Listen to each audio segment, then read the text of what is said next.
Good evening, ladies and gentlemen, and folks at home. Welcome to the regular council meeting. It's 6 p.m. Wednesday, January 18th, 2023, and we are in chambers with a hybrid session. I'd like to call this meeting to order and start with our land acknowledgement, which I'm turning over to Councillor. Thank you, Your Worship. The town of Midland recognizes that it is located on land which is the traditional and treaty territory of the Anishinaabe people, now known as the Chippewa Tri-Council, comprised of Bosley First Nation, Rama First Nation, and the Georgina Island First Nation. This territory is within pre-Confederation Treaty 5 and Treaty 16 and included within the Williams Treaties of 1923. The town of Midland recognizes that it is located on land which is the traditional territory of the Huron-Wendat and the historic homelands of the Métis, and that our town is home to a large and diverse community of Indigenous peoples. Thank you very much, Councillor. Everyone could please join me in a moment of silent reflection while we remember specifically the passing of two hometown pillars. Our former Lieutenant Governor David Onley, a champion for accessibility, and most recently Mary Graham, a tireless philanthropist and community volunteer who now joins her beloved husband Frank, both giants in life and in their impacts in our community nationally and abroad.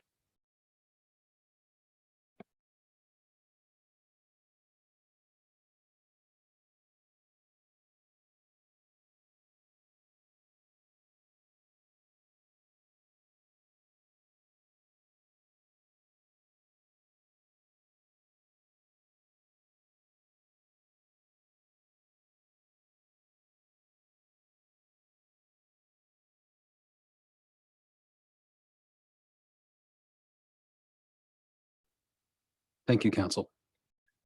Item 3 on the agenda are declarations of conflict of interest. Do we have any declarations this evening? Seeing none, I'll move on to item 4. I have a motion here moved by Councillor Emeritus, seconded by Councillor Downer, that the contents of the regular council agenda for January 18th, 2023 be approved as amended by confirming that Councillor Emeritus has withdrawn the notice of motion brought forward at the December 7th, 2022 regular meeting of council respecting a review of the deputation section of the town's procedure bylaw 2022-2. All those in favor?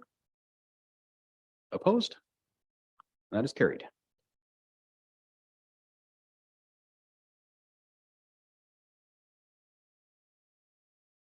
Item 5 is the consent agenda. I have a motion moved by Councillor Prost, seconded by Councillor Ball, that the items and related recommendations contained within the January 18th, 2023 consent agenda as consent items, having been considered by council, be adopted with the exception of 5.4.1 CSR 2023-1 Advisory Committee Evaluation Review and Update of Committee Terms of Reference Template, which will be considered under Section 12 Reports and other items withdrawn from the consent agenda for council's consideration, which includes presentations by consultants regarding a report under consideration. This would be the time, council, if you'd like to speak to any of the matters that are about to be passed on once in an omnibus motion under the consent agenda. If you have anything you'd like to add, with the exception of 5.4.1, which was pulled, now would be the time. Councillor McDonald. Thank you, Mr. Mayor. I just want to comment to the CPIC correspondence and make a note of how many letters we've received from different municipalities expressing their concern about Bill 23, how they're asking to pause the bill and to engage in more meaningful or I guess more meaningful deliberations. And I guess I'm suggesting that we might want to consider doing such. Thank you very much. And that's certainly within purview of council. If you'd like to advance a notice of motion with advance notice, it can be debated at our next council meeting, and you can do that anytime up to the time this agenda set. Follow up. Thank you. As a new councillor, so that's pretty well. If you want something discussed, you have to submit a notice of motion. You don't just necessarily plant the seed. Just for clarification. That is correct. And I learned that lesson several times the last term. So the easiest way to do that, if you have something prepared between now and the point in our agenda where you can actually read in a notice of motion, you'll be free to do that this evening. Failing that, you can do it anytime in the next couple of weeks before the agenda is set for the following meeting, and we'll debate it that evening. Thank you. I'll do more homework and go from there. Not a problem. The first term is always a big learning curve for everybody. So if we explain procedural things as we go along in some of these meetings, the public gets to learn how the process works too. Anybody else have any call outs from the consent agenda? I have a couple, but anybody else? Okay, I'll speak briefly to the letter received from the Midland Cultural Center. I've had a few conversations with Fred Hacker about this issue. And basically the consent agenda is sending this request through to the budget process where it belongs. And just in highlight, effectively, they're asking for forgiveness for the insurance costs for the building that they've been unable to pay basically since they occupied the place. And this year is no different. So effectively, this is being received and it's moving to the budget process where we can consider that as well as any changes that are deemed necessary in their lease, if any.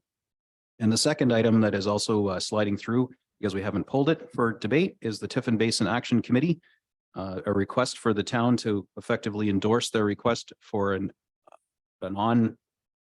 real person in a Zoom hearing in the town of Midland rather than having to travel to some other jurisdiction. And as for those of you who follow these matters, the last time we discussed this, it was rather contentious because we did so sort of at the exclusion of TAY, where the challenge results from. And I've spoken to the mayor, Mr. Ted Walker, and we've discussed this, and they don't have any position one way or the other, and they won't oppose a request for an in-person OLT hearing, nor would they oppose it being in the local community. So that being said, there'll be a resolution that follows this meeting that I'll sign and send off to the Tiffin Basin Action Committee, and they can forward that along to the OLT, who can consider that request. Those are the only two things that really I think were that I wanted to point out as we move through the agenda this evening. There's nothing else. Oh, Councillor Meredith. Just a quick question. If the hearing it comes to Midland, is there a cost for our taxpayers on that? If the hearing is actually comes here? Mr. Farr. Through you, Mr. Mayor, Councilor Meredith, no, the cost for the appeal is borne by the appellant. And while I have the opportunity, I did take the opportunity to contact the OLT on this matter, given the Tiffin Bay residents' interest in this. And I just wanted to note a few things that the OLT staffer advised me as relates to participation. So there will be a notice of the hearing sent out, and tentatively the date for the hearing is April 23rd.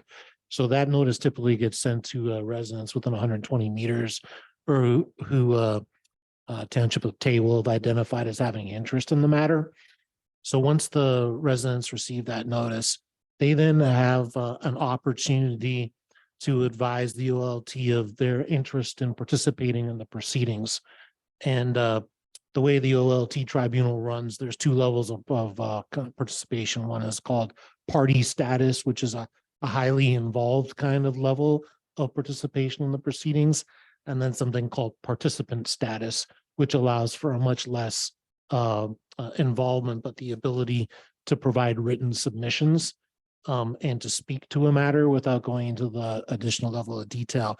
And in order to have status, anyone that receives the notice must contact and advise the OLT that they wish to gain status 10 days before the hearing starts.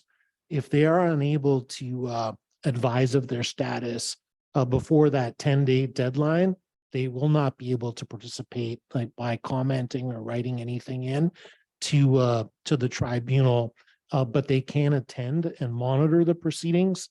And I point out those things specifically because it sounded like there was a significant interest among the members of the public. And I wouldn't want to see them think that just by showing up to the hearing, they have an ability to participate. They have to declare their interest and their status ahead of time, and there is not a cost to that.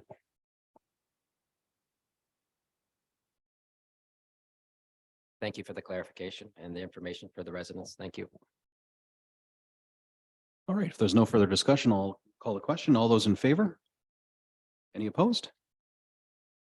And that is carried.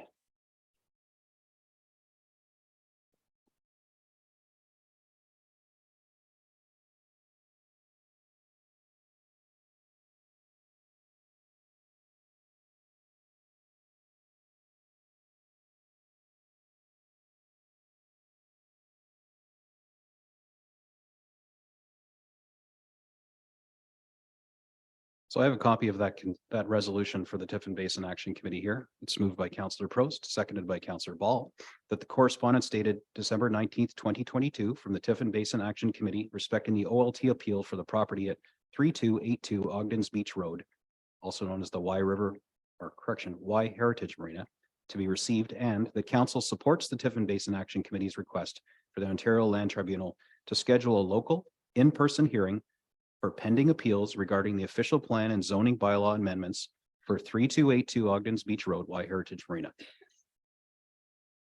All those in favor? Any opposed? And that is carried.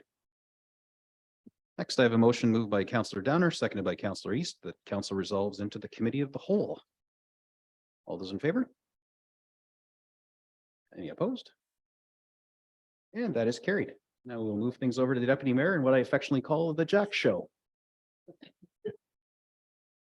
Well, thank you very much, your worship. We have a number of items for the committee to hold this evening, but I'd like to thank the audience who showed up today. And we're going to begin with item number 7, which is the public meeting that we're having. Just a formality. I'm just going to read a few of the procedures and what to follow in the process. So I'll begin by saying I would like to call the public meeting to order. The public meeting is being held to receive input from the public on the town's 2023 budget.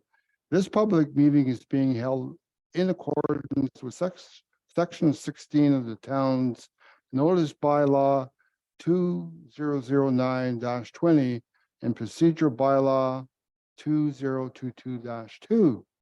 The purpose of this public meeting is to hear from residents and for council to only seek clarity on their comments. As per Section 9.9C of the town's procedure bylaw 2022-2, council members shall not enter into debate or discussion on the matter during the public meeting. Council will not be making a decision or taking a position this evening. This is the public's opportunity to speak, and council encourages you to do so. All comments will be received for information by staff and considered during the budget's deliberations. I would now ask the clerk to confirm notification of the meeting regarding the town's 2023 budget. Madam Clerk. Thank you, Deputy Mayor Conton. Notice of the public meeting was posted on the town's website, social media accounts, and was included in the town pages of the Midland Mirror on January 5th, 2023. Accordingly, all notice requirements of the town's notice bylaw 2009-20 and procedure bylaw 2022-2 have been met. Thank you, Madam Clerk. I will now open the meeting to comment from the public. If you have submitted written comments, there is no need to repeat the comments in this forum, as staff will be presenting those comments to council during the budget deliberations. If a previous speaker has highlighted your concerns in appreciation of time and given the number of registrants who would like to speak tonight, we would appreciate that the comments you provide are new. At this time, I would like to ask if there is anyone in attendance who would like to provide comments respecting the town's 2023 budget. So do we have any? I see there's a number. I would like you just, those to step up to the mic and just, you have 5 minutes to speak. And I'd like to get your name and address. I'll put it on. My name is Carol Finlayson and I live at 827 Sarah Boulevard in Midland. My husband and I, Bruce, came to Midland in 1970 and we were only going to stay for a couple of years. And we fell in love with the town and the area. And we stayed for 52 years.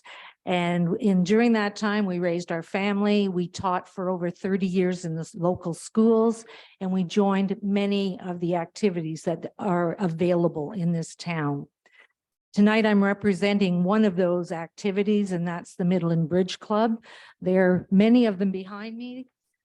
You may not recognize them because they don't have cards in their hand, but they are there. You have recently been aware through emails, and I know each of you have been given a package of communications between the town employee, Julie Ellery, and Terry Purser, who's the Bridge Club board member. These emails clearly set out the facts of the situation and the resulting problems. So I'm not going to repeat them, but I am going to give you a little more information. Since 2015, the Bridge Club has leased the property at 427 William Street from the town of Midland. Previous to that date, we had rented space in many spots, including St. Paul's United Church and St. Margaret's Catholic Church. And we have always been responsible renters. We are requesting forgiveness of an exorbitant $5,635.10 water bill that has been outstanding since April 2021. Prior to 2021 and since that date, our water bills have averaged between $30 and $40 a month. And we have continued up to now to pay that regular payment. I don't need to remind you that at the time when all of this was happening in 2021, we were in COVID restrictions. And part of the restrictions for us was we could not play bridge in person in the building. We played online. The building was empty, and we admit to failing to monitor effectively the building. Our bills show that the leak in question began sometime in March of 2021. A representative of our club was not notified by the water department until April 13th. And then immediately we took action. Although the representative of the water department stated that they would turn the water off from the outside, this proved that impossible. And they had to come into the building on April 13th in order to stop the water flow. By that time, considerable damage had occurred. We had to call Service Master to remove the water and mitigate the possibility of mold. The floors were destroyed and had to be replaced. The bottom 4 to 5 feet of the drywall also had to be removed, replaced, and repainted. Our expenses were in excess of $25,000. We had asked the town for a letter stating that we were tenants, as there was a tenant's legal liability clause in our insurance. The town representative was not willing to provide this letter, and this allowed our insurance company to refuse our claim. We are a nonprofit community organization. On April 23rd, 2021, our operating bank balance was $9,426. We cashed a GIC in our contingency fund valued at $5,147. We did not immediately have the full $25,000 to pay for these repairs. And so we asked our members for special donations. We held fundraisers. By using every resource available to us, we were able to pay the $25,000. We have learned from our mistake and have implemented changes. We've also paid for that mistake. And we've implemented changes so the situation won't ever happen again. Then we received a water bill for $5,635.10. The main reason we believe that the bill is so high is the water department failed to notify us about the leak for over 2 weeks. Something had to have failed at their end to allow this huge amount of water, use of water, to go undetected for so long. This is why we are requesting forgiveness. This situation has become even more urgent because we have received recently a letter advising us of the town's intent to evict us if the bill is not paid by January the 20th. As a teacher, I learned that there are many sides to a story. Thank you for giving us the opportunity to explain our side of the story, to explain why we are requesting forgiveness for this bill, and to explain why we hope the eviction notice will be waived. Thank you. Thank you, Mrs. Finlayson, for your information. It has been recorded and it will be included in the following, I guess, work on the budget. Thank you. Is there anybody else that would like to speak? Yes. State your name and address. Mike McRae, 250 Champlain Road, Penetang. Hello and good evening, Mayor Gordon, council members, staff, and audience members. I'm Mike McRae, president of Ascanonia Senior Center Board of Directors. Ascanonia was incorporated 36 years ago and since then has been delivering programs and services to enhance the lives and health of our local senior population. North Simcoe Rec Center opened its doors 19 years ago in 2004, and Ascanonia was one of your first tenants. Since moving in, we have paid a lease on part of the area we use daily from 9 to 4 weekdays and rented space in other parts of the building to deliver programs and events. We are here today to request that you do not increase our lease or the rents we pay for use of the gymnasium or community hall during this budget year, but that you allow Ascanonia, along with others who do or did rent the facility, time to heal and rebound from the pandemic. We were closed at the rec center for 18 months from March 13th, 2020 until November 15th, 2021. During that time, we had no fundraising ability or membership fees. But from that time until now, our rent has already increased 15%. This past year, we paid nearly $40,000 in rent. We also purchased $9,000 in tables and chairs to replace worn ones that we share with other renters in our lease space, the seniors room and multi-purpose room. We received from you $6,000 in cash and $22,000 in services such as cleaning, room setup, and photocopying. Many of the programs we offer, although fairly well attended considering the pandemic, are still not covering the costs of rentals. Our request is that you not increase rents at the recreation center this year, considering that you've already raised rents over 15% during COVID. This should help attract more rentals and increase your income at the rec center. The rec center is well-run, valuable, and an important facility for community members of all ages. Thank you.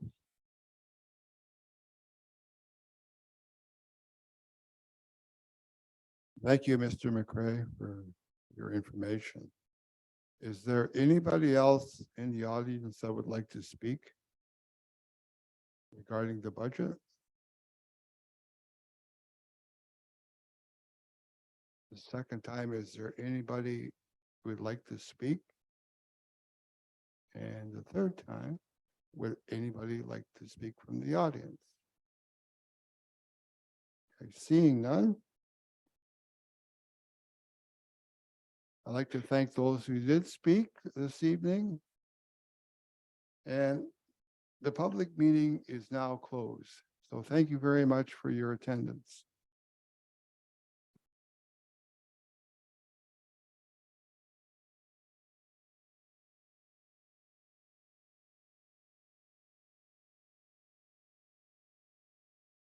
Going on to the next item under the Committee of the Whole is presentations.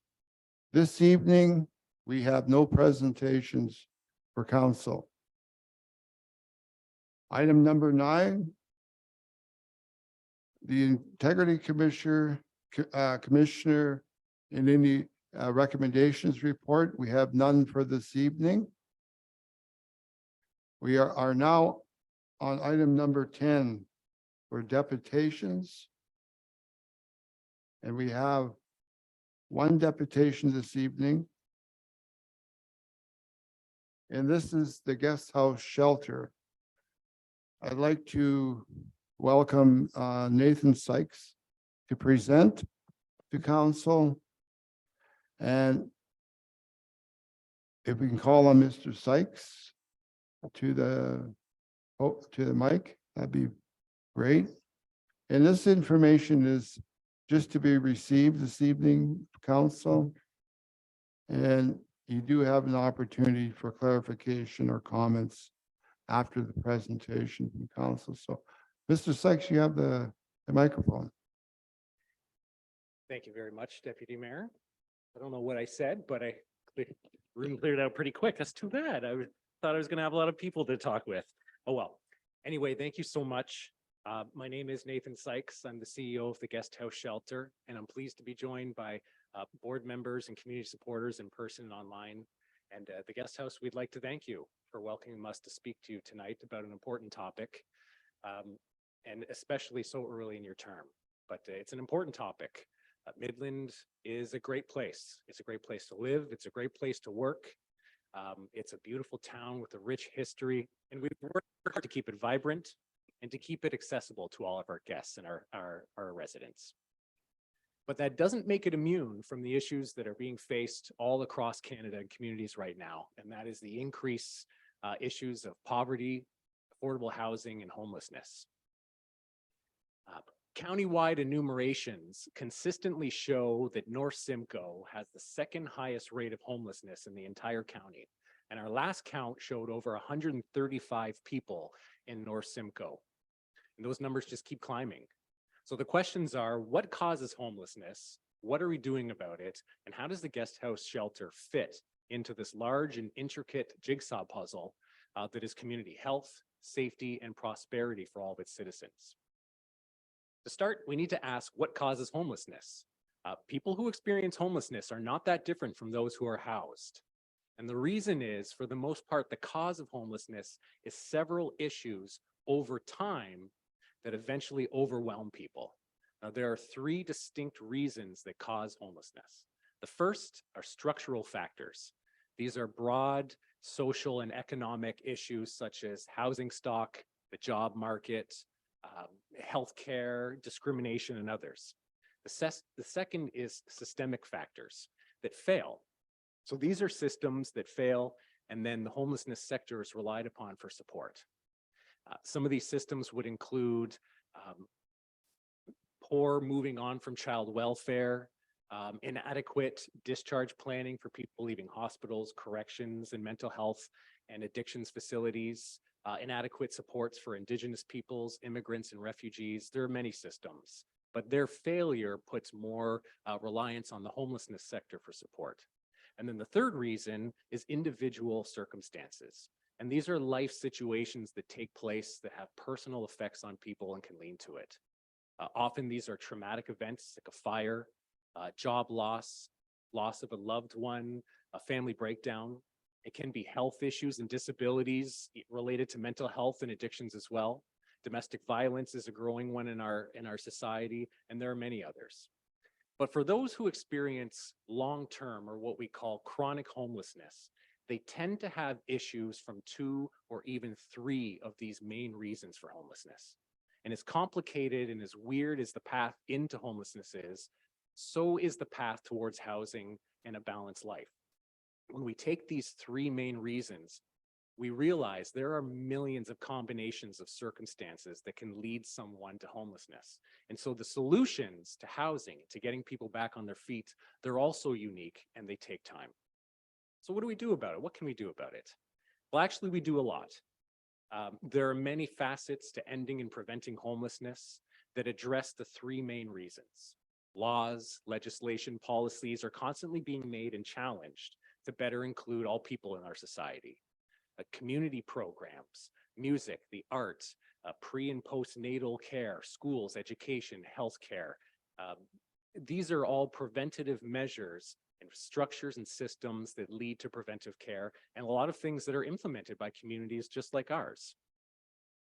But what about the people who the structure and the systems fail? What about those who continue to be failed by our society? And what about those who are already on the streets or close enough to it that preventative measures no longer help? That's where charities like the Guest House Shelter step in. So Midland's last shelter closed in 1995. It was run through the Salvation Army. And for years, there was very little for people who were living rough on the streets. It was a dangerous time, especially during the cold winter months. In 2003, a concerned group of citizens recognized that there was no shelter and started Midland Out of the Cold. Funded entirely by the generosity of the community, it grew to almost 400 volunteers and developed a program that ran year-round. We operated out of Knox Church for several years in downtown Midland, but it was recognized that a larger permanent space was needed for our shelter with professional staff to truly care for the complex needs of our guests. So in 2012, Midland Out of the Cold became the Guest House Shelter. And in 2014, we purchased 522 Elizabeth Street as North Simcoe's permanent emergency shelter. We celebrated the opening in 2017 with 18 emergency beds and a commercial kitchen that allowed us to cook for our guests and also provide community meals for those in need. In 2017, we had around 100 guests spend at least one night with us in shelter and served around 13,000 meals. By 2022, that number had doubled to over 200 people and last year stayed with us, and we served around 35,000 meals. So the need just keeps growing. We have a community hub on site, which is a great partnership with service providers like Empower Simcoe, Youth Haven, Simcoe County Paramedics, and Ontario Works that provide permanent housing solutions and other supports. And we also run North Simcoe's Motel Voucher Program, otherwise known as the MVP program. And what that is a program for people who aren't eligible for shelter stay. We provide them with short motel stays while working with them on long-term solutions. During the pandemic, the Guest House stepped up and was the leader in homeless services in North Simcoe. Thanks to the strong support and guidance of the Town of Midland staff and council, as well as Simcoe County staff and council, and our incredible Guest House staff, we increased our capacity from 18 beds to over 60 a night in our emergency motel program, and we kept everyone fed and safe. Sorry, I've lost my spot here.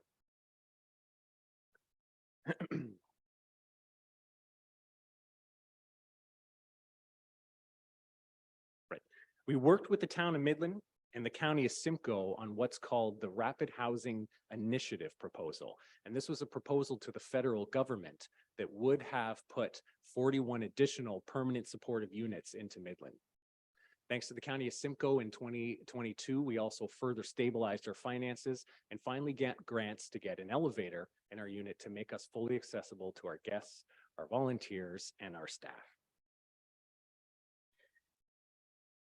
We are also very proud to serve on many community initiatives, including North SCADA, the North Simcoe Situation Table, REAC, North Simcoe's naloxone distribution program, and the North Simcoe Community Safety and Wellbeing Working Group. That one's a mouthful. And these are important initiatives as we work together as a community to solve some of the issues that we're seeing right now in our community. As we roll out the county-wide coordinated access program, which is a centralized program for shelter operators controlled by the County of Simcoe, it's also imperative for us to try to keep our residents in North Simcoe where their supports are and keep others in their communities where their families or supports are. But keeping people in a community is challenging. Often homelessness comes with significant mental health issues and a lot of intensive supports that take a while in order for people to get back on their feet. And for some people, those supports need to be there for the rest of their lives. As an emergency shelter, our piece of the puzzle and our role follows our mission, which is to provide food and overnight shelter to those in need in North Simcoe. We do this while we collaborate with the Town of Midland and the other communities in North Simcoe and our community partners who provide other supports, including help with housing, employment, education, mental health, addictions, meaningful daily activities and community events, and many more. Sadly, The COVID-19 pandemic shut down most of those programs for almost 2 years. We were one of the only service providers that kept going and maintained all of our in-person services and actually increased them. Now we're starting to see the other service providers come back, but what we're seeing is a changed landscape. Things aren't the same, and there are fewer and fewer options for people who are either on the streets or close to it. And that's why we're excited to work with the town of Midland. And that's why I was really grateful for the opportunity to have that meeting with the mayor, deputy mayor, Councillor Emeritus, and the CAO to open up the conversation and continue working with the town of Midland and our other community partners to address the most pressing needs of homelessness that we're facing as a community and as a country right now. And that is affordable housing, intensive and robust wraparound support services, policies and operations for warming and cooling centers, and ongoing advocacy to fight the structural and the systemic forces that continue to perpetuate homelessness, including NIMBYism. We're welcoming back our volunteers, so we hope that everyone goes to our website and contacts us for more information, and we can get back that robust volunteer program we once had. It's very important for serving meals and for other things like fundraising. Really quickly, our annual fundraiser Coldest Night of the Year is coming up on February 25th. It is our signature event. So please go to cnoy.org, click on Midland, sign up, and form a Town of Midland team or another team of family and friends, join an existing team, or sponsor someone who's walking. The support of our community, our local government, and our partner agencies are imperative for ending homelessness in our community. And please remember that our partnerships and our determination to make positive changes for our guests have one of the most important things they need that is often overlooked. It's a reminder that they matter, that there is a community behind them that believes in them and wants them to succeed. So from everyone at the staff, the guests, the volunteers, and community supporters of the guest house, thank you, Midland Council, and thank you for your ongoing support.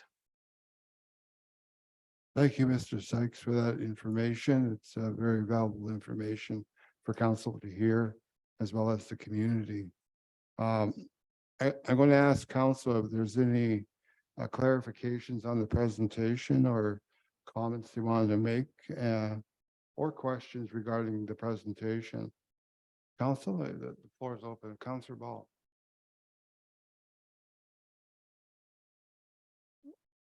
Hi, I just wanted to thank you first off for the work that you're doing. I appreciate it, and I think it's very important. I just wanted to, I guess, understand a little bit more about daytime programming. If you've been able to partner with anybody, I know you mentioned mental health in regards to CBT programming or job skill training that is able to be offered during the day to those residents, and I guess what the County of Simcoe is doing to support you in that way. Sure. Yes. Thank you, Councillor, and through Mayor Gordon. Daytime programming, and I didn't include it in the presentation, but it's a strange thing. Historically, emergency shelters didn't provide day programming because there wasn't enough capacity, staff, and funding to offer it. And so the focus was on the 16 hours a day that were seen as most critical: dinner time, the evening, and overnight for sleeping. Then what happened is, as capacity grew, an emergency shelter started to offer 24/7 services. We found that there were several issues. Anyone who is leaving here tonight who is being told, I need your house keys, I need your car keys, you are now homeless. For most of us to go up the stairs of the guest house shelter and spend even one night there is an extremely traumatic experience that nobody wants. The sad reality, though, is that there are people where homelessness, domestic violence, and other issues that we see have been normalized. When they step foot into the guest house shelter, they experience something very different from us. It's joy, it's safety, it's a bed, it's 3 meals a day, it's people who care and support them. And so what we found is, for many of our guests, and not just at the guest house, but as a sector in total across the board and around the world, people didn't leave if they were offered the opportunity to stay. The idea of an emergency shelter is it's one part of the continuum of housing, but it's supposed to be the most short-term part of that while we work with people to become established in more transitional and permanent housing. So the idea across the sector was that during the day, other services would be offered in other locations in communities to try to encourage guests to reconnect with their community, seek other resources outside of the shelter, and really broaden and stretch their wings and try to reestablish their connection with themselves and their community. Unfortunately, the affordable housing crisis in our community right now is such where there is very little opportunity for people to move on from emergency or transitional shelters. And as such, we really are taking a pretty close look as a group at how services are provided. One great opportunity that I would absolutely offer an invitation to anyone on council would be to join our SCADA chapter meetings. SCADA stands for Simcoe County Alliance to End Homelessness, and it is a collaboration of all service providers who work in the homelessness sector. So we meet monthly, and these are the types of things that we're discussing right now. As programs come back on board, as staffing is starting to be filled, because that's the other piece that we struggled mightily with is the staffing shortages. How do we start to address those gaps, and how do we start to look at the changes in the landscape that are impacting us and our community and the guests that we serve? So that is ongoing for sure. In terms of short solutions, there aren't very many, I'm afraid. There's still a pretty significant staff shortage, including at the guest house, that often leaves the day shift as the one that's left out. And this is because the most imperative time for us to provide services to our guests are in the evening, to have them fed, and then to have them have a good sleep at night. So that's what we're working on as a community, but we're working pretty hard and fiercely to figure that out as we also try to address the issue of warming centers in our community. Thank you, Mr. Sykes. I have Councillor McDonald. Thank you, Deputy Mayor. And thank you for taking the time to enlighten us with some heartbreaking statistics. I have a couple of questions of clarification. How many overnight guests do you accommodate now, and how many is the need for, is my first question. Right now, we accommodate up to 18 people a night. So we have 18 beds. The number that's actually needed, it's a tough one because we still have people who are living in encampments. We still have people, believe it or not, who are sleeping in tents. There are those who are experiencing hidden homelessness, who are couch surfing, but don't have a fixed address, who definitely need the support, but maybe aren't counted and seen. We could easily have twice as much in terms of capacity at the shelter. We saw over the pandemic that we had 60+ people.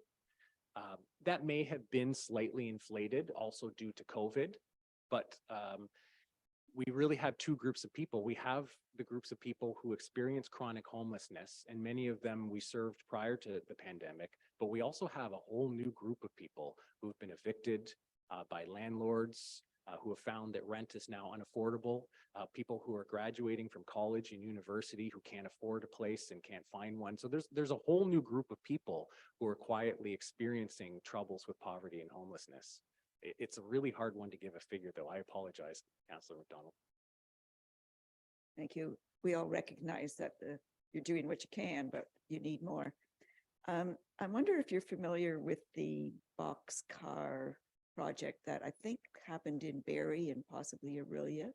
And do you envision that a possibility here if you are familiar with it? I'm sorry, I'm not familiar with it. Okay.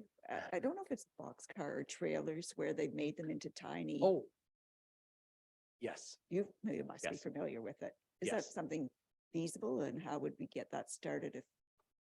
Yeah, it's a form of modular housing where the housing is built off site and then delivered and final construction is done in place.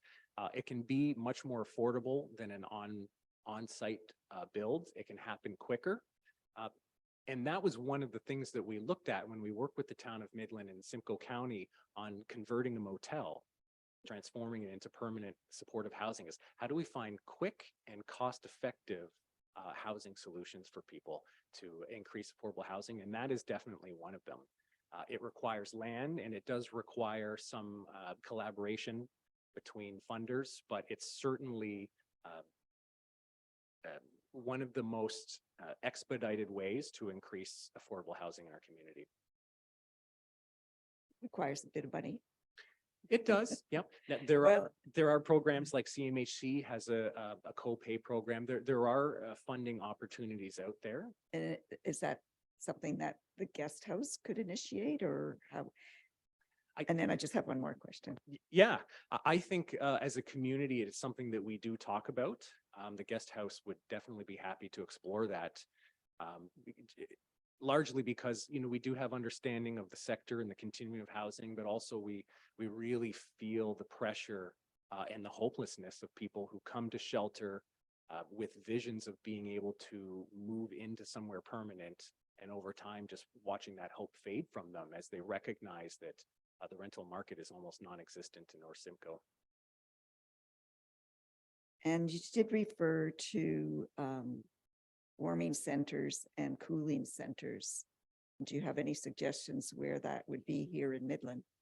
That's a tough one because Midland did used to offer warming centers in the rec center. This was several years ago and prior to the pandemic. I think reintroducing a community warming center has to start with policy, which I believe is missing, but then also move into what would it logistically look like and what partners would be at the table. There are several community service agencies through SCADA that would love to help out on that. It really comes down to coordination and space. Thank you. Thank you, Mr. Sykes. Thank you, Councillor McDonald, for your questions. And I have Councillor Prost.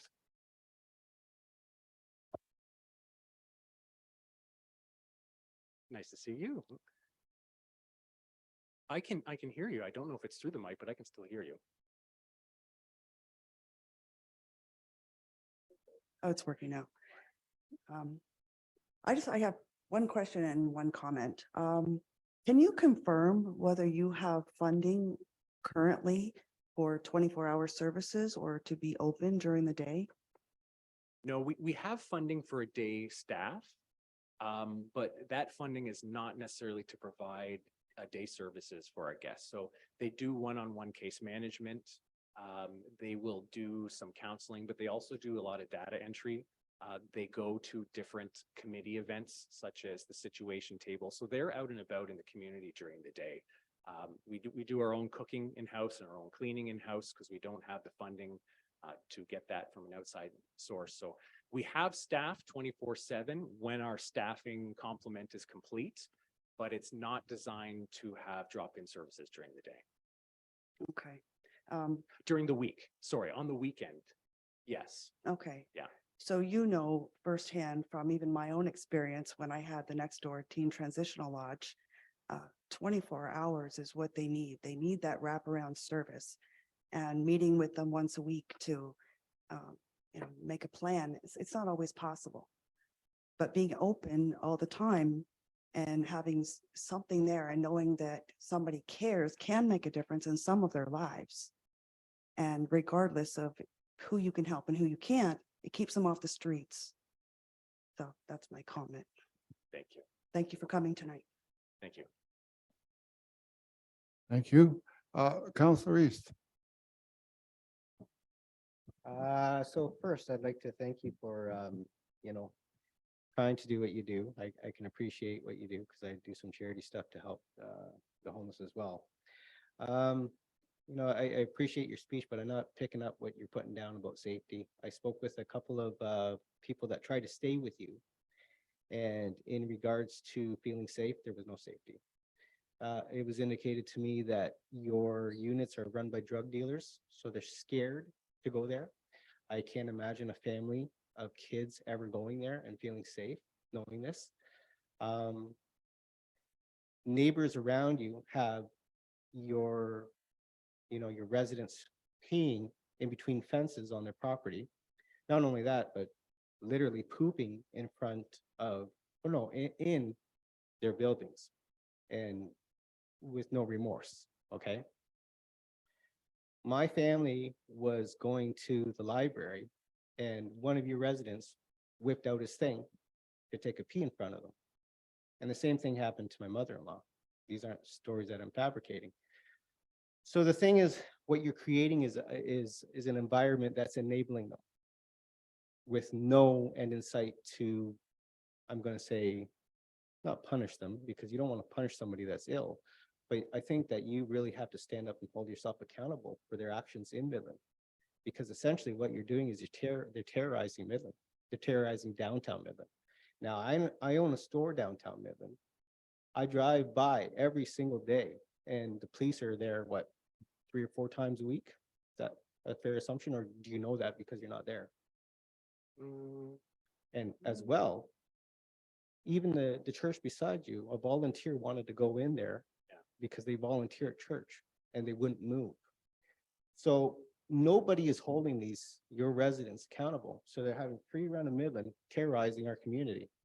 How do you want to deal with that to help us? Like you say that you're providing a safe community, but in my eyes, you're not, because people are scared to go downtown now because of the guest house shelter. And I'm fully supportive of helping people that need help. So don't get me wrong, but there's nobody on your end that's holding anything accountable for their actions. I can tell you one thing right now, if I took my thing out and whipped it out in front of the public, guaranteed I'd be charged. But every single day they seem to get off. All right, so what I want you to do is hear what I'm saying, because it's not just me, it's the whole town of Midland has come to a lot of us with these feelings of scaredness downtown, of what the guest house shelter has done to downtown. Can you appreciate that and see that it's not safe? To a degree. Okay, and do you also acknowledge the fact that people are scared to go there because drug dealers run your No. guest house shelter? So these are actually families that have told me that, and people that have stayed there. Families don't stay at the shelter. Okay, Counselor, so yes. then why would you pretend that it's for families? Because you're saying Never that said there's families that are homeless, there's families that need shelter. I spoke with one guy that came into my store specifically and said, Sheldon, I can't go there. I'm scared because the drug dealers run the guest shelter. Yeah. Yes.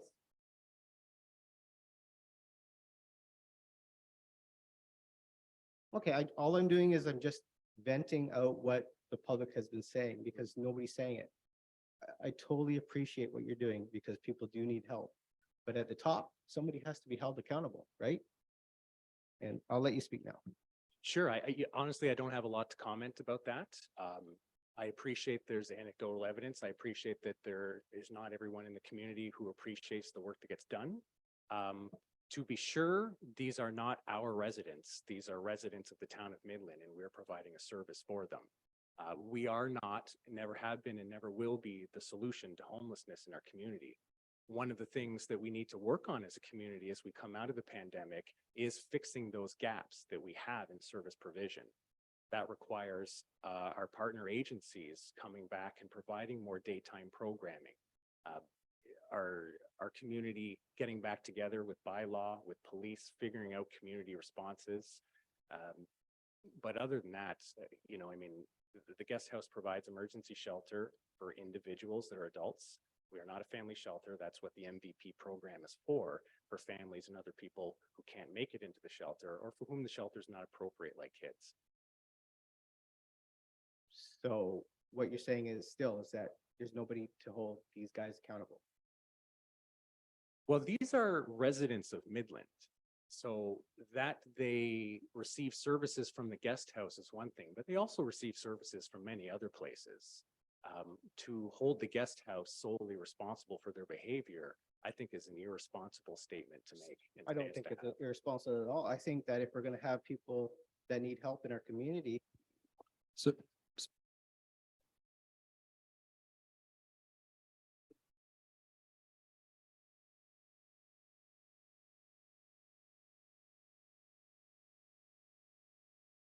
sorry, unfortunately, the deputy mayor's mic doesn't let him. I just want to say, Councilor Reeves, that I would like just to keep limitations on opinions and questions for Mr. Secretary. I know that you're concerned, but also believe there are other opportunities to visit Mr. Sykes and to look at this situation firsthand.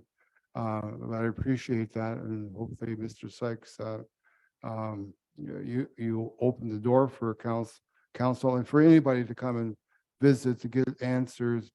And this is not really the time to question whatever in terms of operations or how things are conducted. So I'm going to pass this on to any other counselor that would like to speak. Counselor Ball.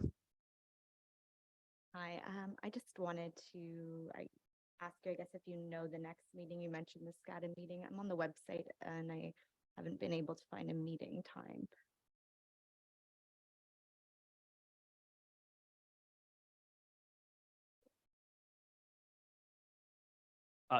Oh, that's better. Okay, how long was that off for? Sorry, the SCADA meetings take place the first Thursday of the month.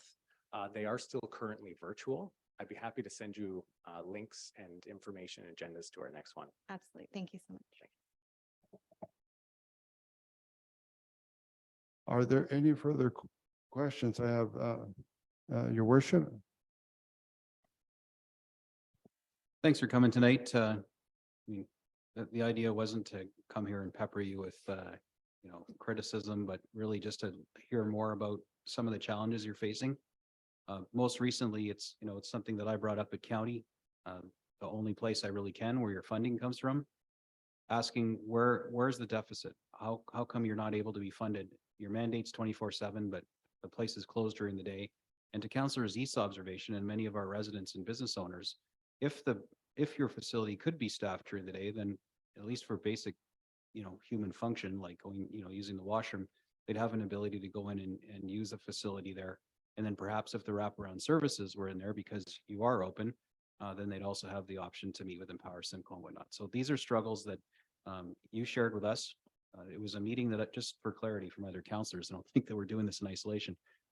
Just after the election, knowing that the guest house shelter and some of the issues downtown were hot topics, I had requested to meet with the guest house, and for a variety of reasons, the holidays, things like that. I think Mr. Sykes, you were afflicted by the plague, like so many of us have been and continue to be. I got it, yeah. There was some delays in getting that together, but you were able to accommodate us last week. And as it were, the deputy mayor and I sit on county council where the funding model is held, and so it made sense for us to meet. And just for my other councillors to understand, because we understand you're all equally passionate about this. Councillor Emeritus, spoiler alert, is going to be the appointee to the BIA. And he was already on the BIA, but he'll be officially appointed on the BIA once things get, actually as a result of the meeting tonight. We'll be doing the appointment soon. However, on behalf of the BIA, speaking for the group that includes, your business, he was in the building and it made perfect sense to have him sit in on that meeting. So just so you know why there was this meeting between the three of us and the guest house, it was a precursor to this. And after that 2 hours we spent, the invitation, was just an automatic. It made perfect sense. We need to get you in front of council so that we can ask you questions. We can also hear about some of your struggles. So that I just wanted for council's perspective to understand where this meeting came from, what the subject matter was. During that meeting, we learned about the struggles where you tried to add additional bed for more capacity, because going from 60, funded by the province, thank goodness, through the pandemic, when that funding dried up, you went back to your 18 beds. And now there's a massive deficit. Where do the other people that were housed go? We don't know until the next pit count. So I believe there was an attempt where you got more beds, and we're planning on setting up the basement to accommodate.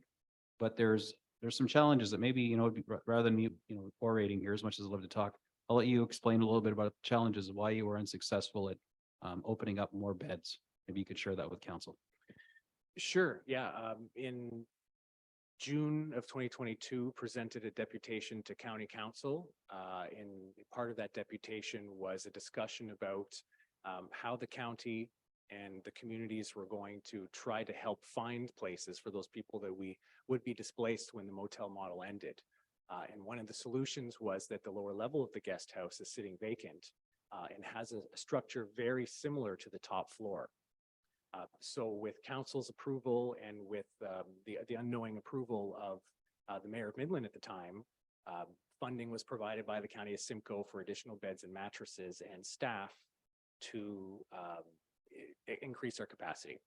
But then what happened was we became made aware of an OMB settlement between the BIA, the town of Midland, and the guest house back in 2014 that limited our residential units to the top floor of the building and limited that to 1,250 square feet. So at that point in time, we recognized that there was precedent to disallow expansion into the lower levels.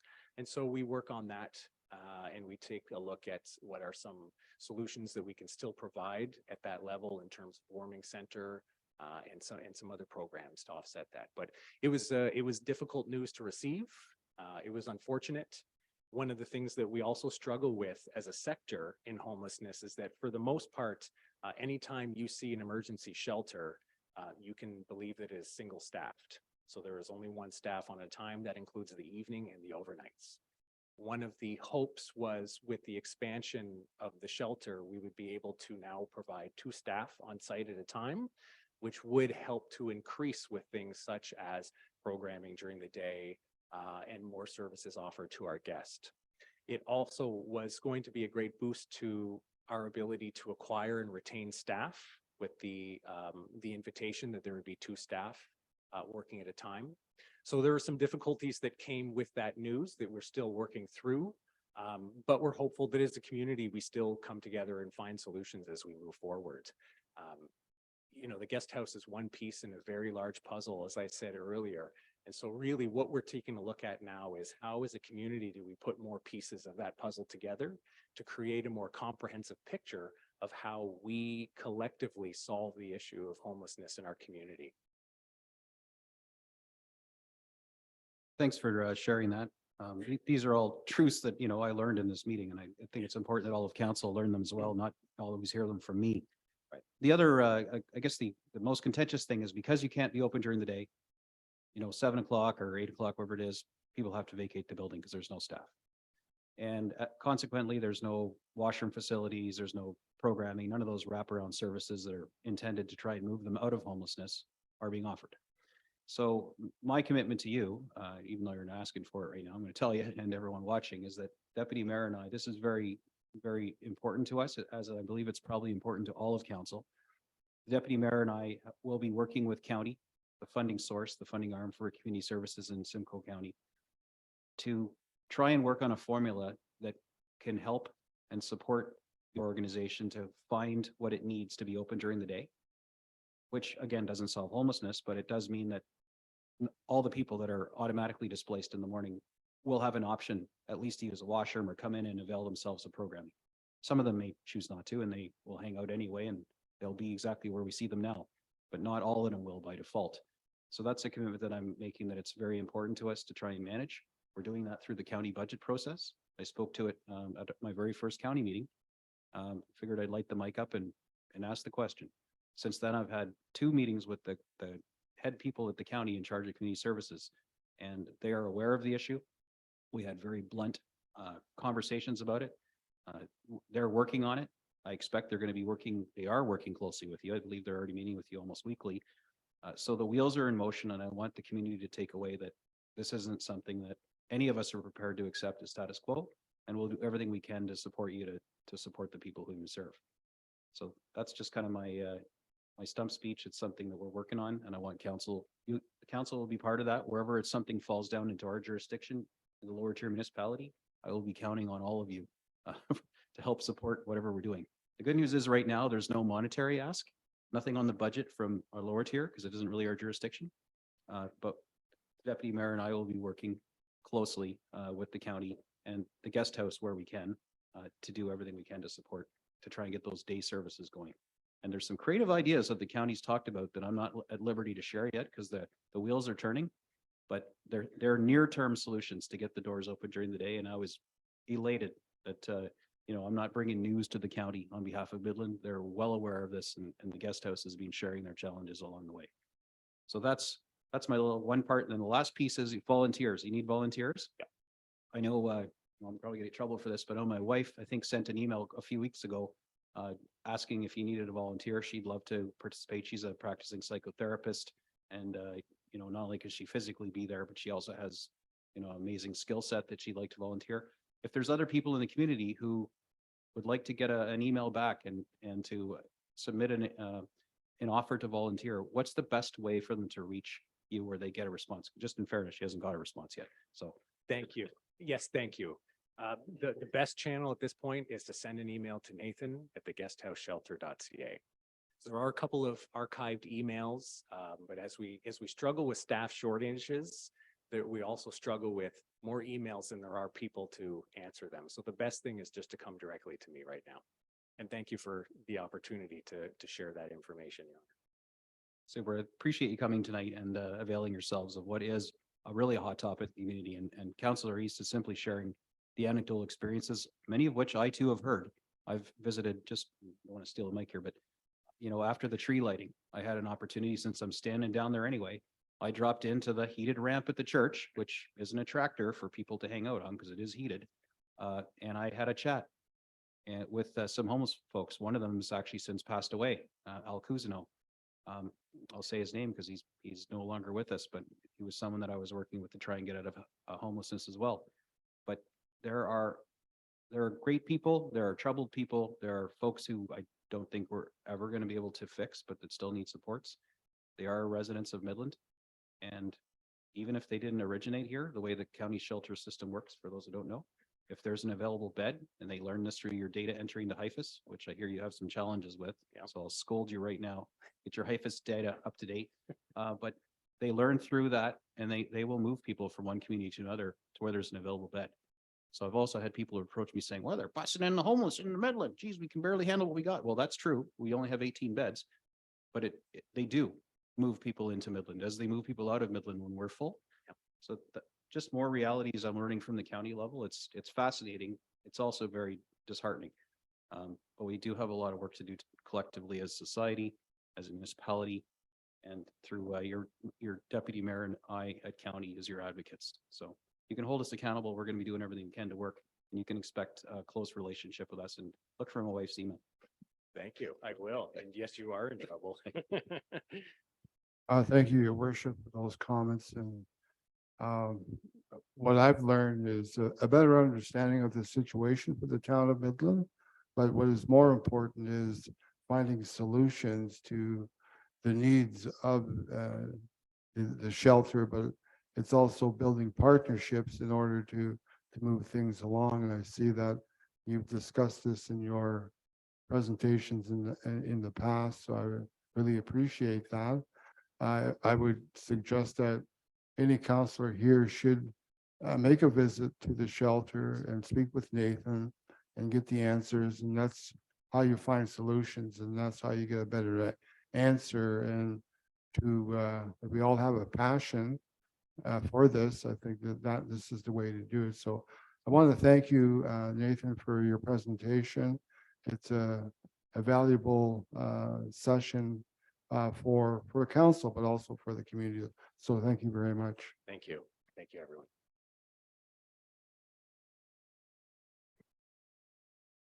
Okay, council, we're going on now to item number 11. It's called Committee Local Board Delegation or any memos. There is none for this evening. So we're going to go on to item number 12. This is reports and other items withdrawn from consent agenda for council's consideration. Includes presentations by consultants regarding a report under consideration. We have an item here that I'm going to read the motion, and I'll require a mover and a seconder. And this is item that was discussed earlier in council, and the resolution number 20231-1, sorry, that staff report CSR 2023-1 advisory committee evaluation and review and update of committee terms of reference template dated January the 18th, 2023 be received and that council thank the 2018-2022 term committee members for their hard work and dedication over the past 4 years. Number two, that the Midland Accessibility Advisory Committee, the Midland Seniors Council, and the Active Transportation Advisory Committee be consolidated into one committee and be renamed the Accessibility and Seniors Advisory Committee, comprised of 7 to 9 members, and that the meetings be held during business hours. 3, that council adopt the terms of reference template for the advisory and statutory committee as presented in attachment 3. And 4, that staff be directed to advertise for the committee members as approved for 2022-2026 term of council. Do I have a mover on this? Council Post? Second? Do we have a seconder? Seconded by the mayor. We're going to open this up for questions. I have Councillor McDonald at the. Thank you, Deputy Mayor Cotton. I asked for this report to be pulled so we could have some discussion. And initially, and I did send a bank of questions which were answered, but I guess not to my liking. So here I am. First of all, the name of the committee. We're requesting that the Midland Accessible Advisory Committee, the Midland Seniors Council, and the Active Transportation Committee be blended into one and renamed Accessibility and Seniors Advisory Committee. And that caused concern to me because it sounds like it's just for seniors. That's what I come across. That was my main thought. And then the Ontario, so let me see if I can get this. I suggested that the name be age-friendly, active, barrier-free, something along that line that it encompasses everything that you're putting together. And then the Ontario Disabilities Act says that half the committee has to be people with disabilities. So that's a different ballgame altogether to me. The seniors and the disabilities, and then who's going to represent the active part of it?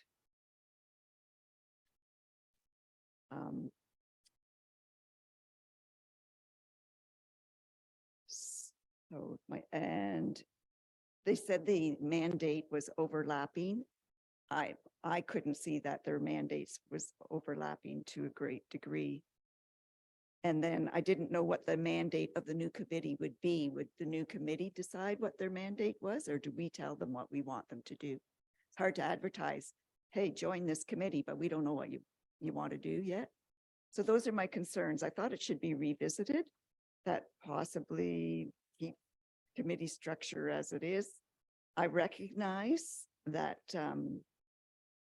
it is staff time, but we could learn to maybe do it a little more economically. Those are my concerns. And they did answer my other questions with clarification of voting and not voting members and how often they report. So thanks for your answers, but I would like to hear from my fellow council members what their thoughts are with this committee's bundling proposal. Thank you, Councillor McDonald. What I've heard is basically looking at a name change for the committee and structure, participation, and I'm going to ask council, do you have any comments, suggestions, or discussion that you'd like to say, Councillor Ball?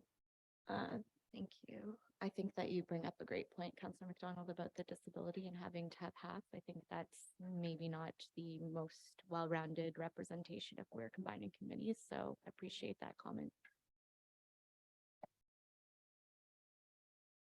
Thank you, Councillor Ball. Any other comments, suggestions?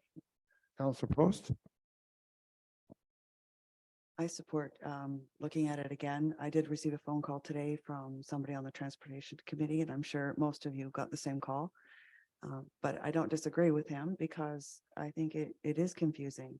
Maybe it's just new to us and too big of a mouthful, but I think it deserves to be looked at again. I think it's too much together. Thank you, Councillor Prost. Councillor Meredith? Yeah, I echo the same as Council Prost. Talking to this gentleman, he basically said they're 2 hours at the active transportation, and they're pretty intense. So one question to staff is, do the staff, when they go to amalgamate these committees, do they talk to the people that are actually on the committee before they do this, or how does that work when they're combining these committees? Thank you. Yes, Madam Clerk. Thank you, Deputy Mayor Contin, through to Councillor Meredith. This was something that administration had considered for the last term. And when we had a governance review, it was suggested,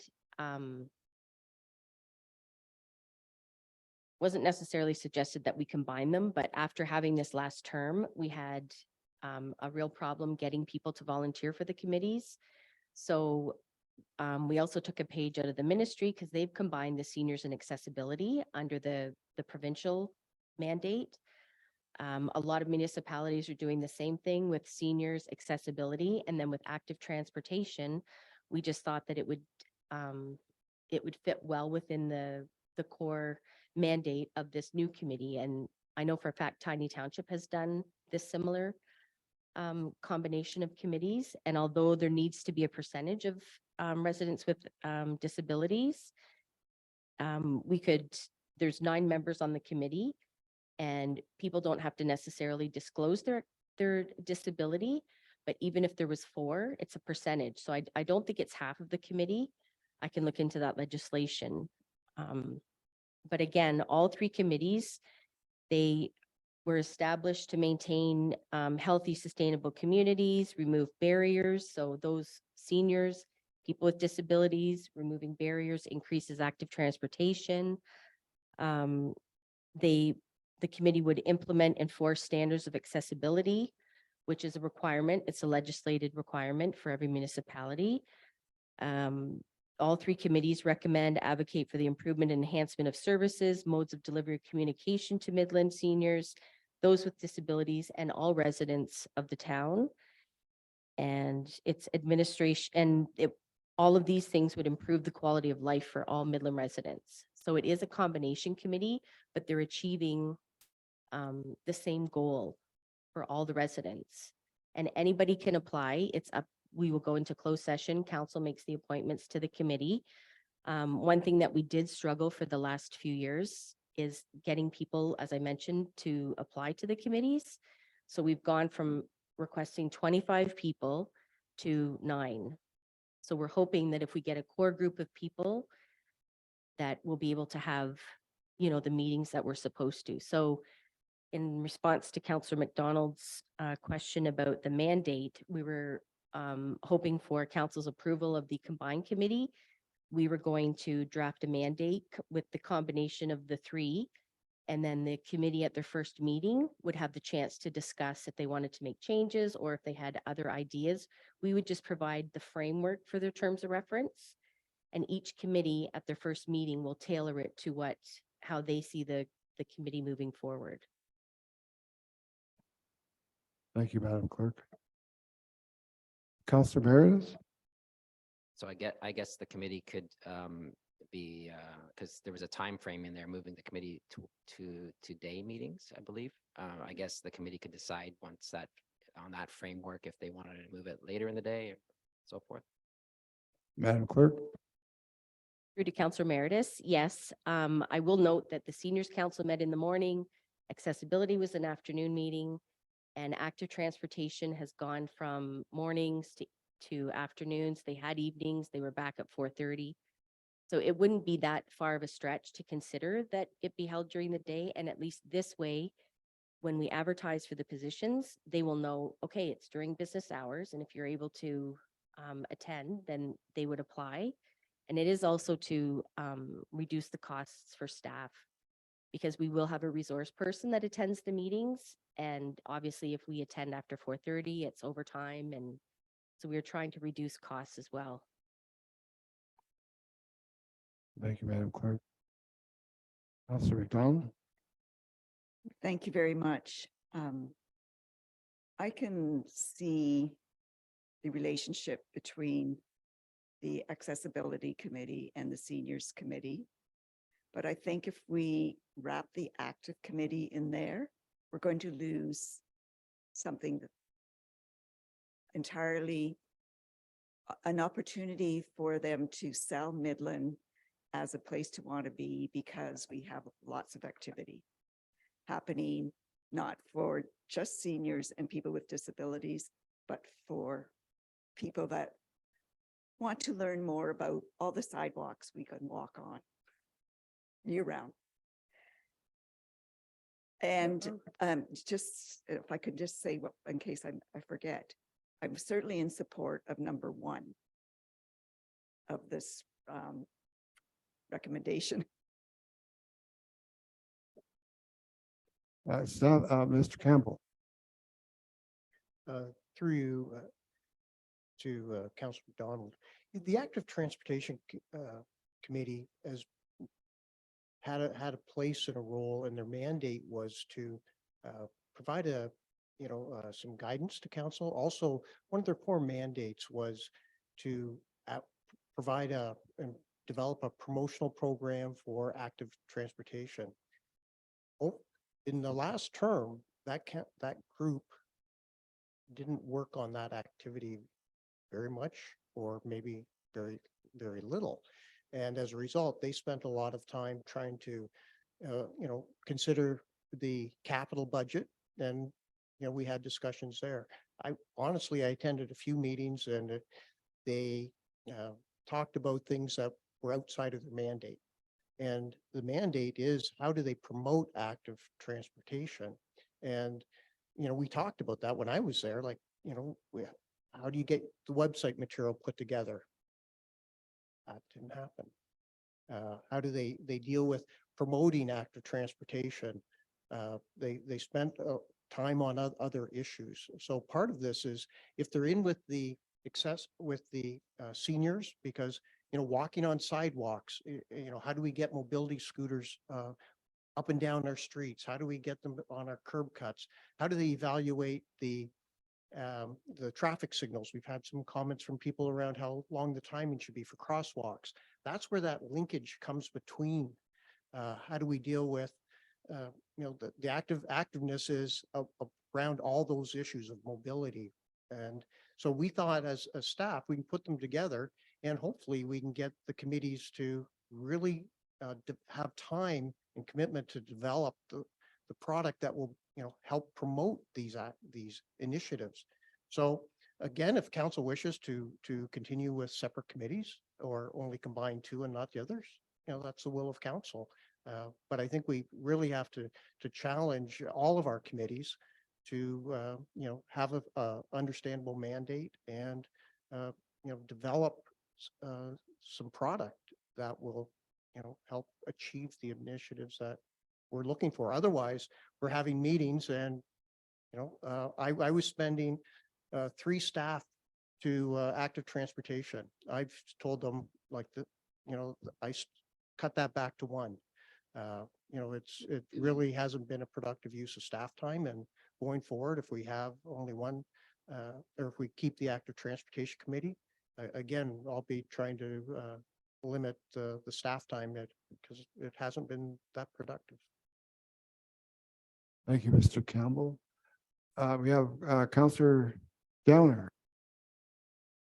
Thank you, Deputy Mayor. I would like to propose a amendment to the motion that we keep the Active Transportation Committee and and form the other two committees together. I think that's an easy fix, and the active transportation committee can still go, and the seniors and the accessibility committee can operate on their own. Thank you, Councillor Downer. Councillor McDonald? The phones are fussy tonight. Thank you. That makes sense to me. And as you reported, the active committee wasn't functional, then maybe before we bring forward the fact that there is an active committee, that we revisit what their mandate is and see whether we really want one. But to wrap them in there is kind of just trying to hide that to me. Thank you, Councillor McDonald. Councillor Ball. Before Councillor Ball, yes, Madam Clerk. Thank you, Deputy Mayor. I just wanted to confirm, I believe Councillor Downer has put an amending motion on the floor. So we need to deal with that and there should be no other discussion. I'm just going to type something up for the amendment. Thank you, Madam Clerk.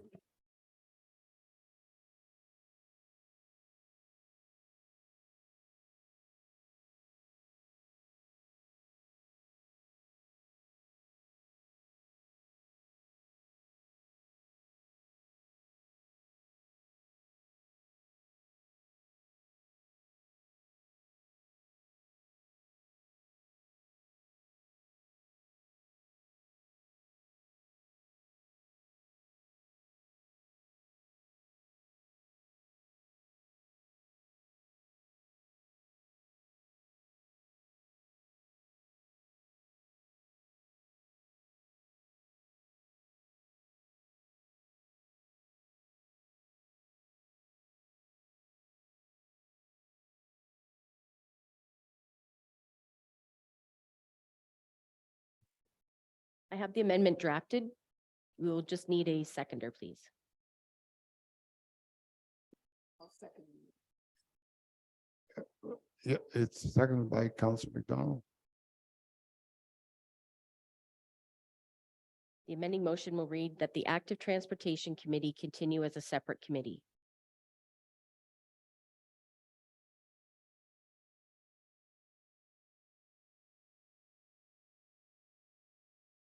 Can you clarify that, Councillor Downer, which you said? It works out to be the same thing. We're keeping the active transportation committee was the recommendation. We combine the other two committees together. Thank you. Councillor McDonald. Thank you. Just clarification. I thought the motion would read that the Midland Accessibility Advisory Committee and the Midland Seniors Council Committee be consolidated into one committee, and that we don't even mention the Active Transportation Committee. That's what Mr. Downer said. That's what I'm seconding. Madam Clerk. Procedurally, we need to deal with the amending motion first. Council should vote on the amending motion, and then if the amending motion is approved, then we will make that amendment within the original motion. I guess my problem, thank you. My problem is what I heard Mr. Downer propose as the amended motion and what you read was two different things. For the same results, but saying in two different ways. He said, I think that the Midland Council Advisory Committee and the Seniors Committee be consolidated. Did you not? Just for procedure, the original motion says that the three will be combined. So you're going to vote on the amendment that the Midland Active Transportation Committee will continue. If that is carried, then the main motion will be amended to reflect that amendment. So it will say that the Midland Seniors Council and the Active Transportation Advisory Committee be consolidated into one. So that paragraph, number 2, will just take out at the accessibility and seniors. We'll remove active transportation But then there'll be a new number 3, and that will be that the Active Transportation Committee continue as a separate committee. So it's achieving what Councillor Downer has said. It's just procedurally, we have to follow what the motion said. Madam Clerk, just a clarity, then we will vote on the first motion that it's defeated? No? Okay, what, so it's amended then? First, you have to vote on the amendment that the active transportation, so it will not be part of the combination. We vote on that, then that's going to form part of the main motion. The amended main motion. So the amended main motion will say that accessibility and seniors are combined. And it will also say that the Active Transportation Committee continue as a separate committee. Just, I promise my last question. And Yeah. if that's the case, the Active Transportation Committee, will that come back to us so that we can revisit their mandate? Not unless we're directed by council to do so. Okay, I think that would be a good idea. Do I have to put a notice motion for that? Okay, I can propose a friendly amendment to the amendment.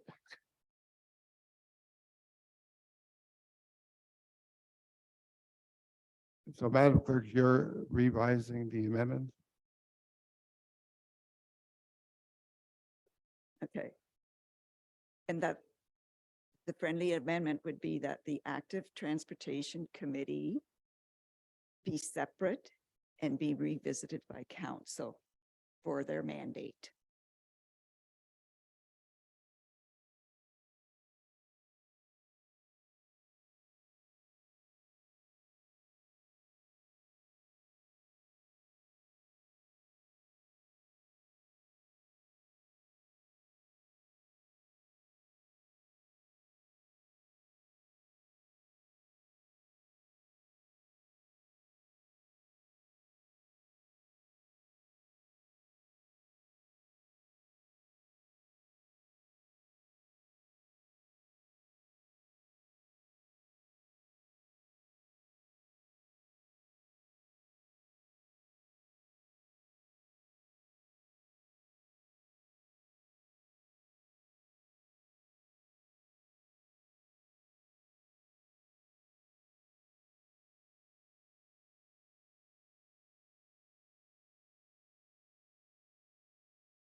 Madam Clerk? Thank you, Mr. Chair. Before I read the amendment to the amendment, I just want to confirm with Councillor Downer that he agrees with the friendly amendment. Thank you. So the amendment on the floor will be that the Active Transportation Committee continue as a separate committee and that staff report back to council with an updated terms of reference for consideration.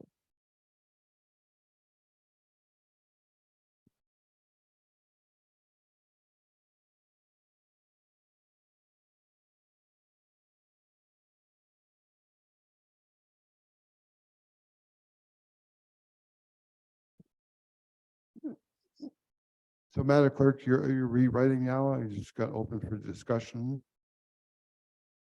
You have to call the vote on the amendment. All the vote first? Yeah.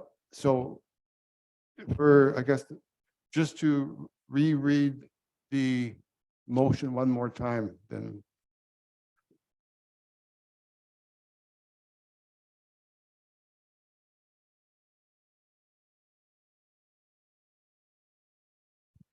Okay, it was moved by Councillor Downer and seconded by, was it Councillor McDonald?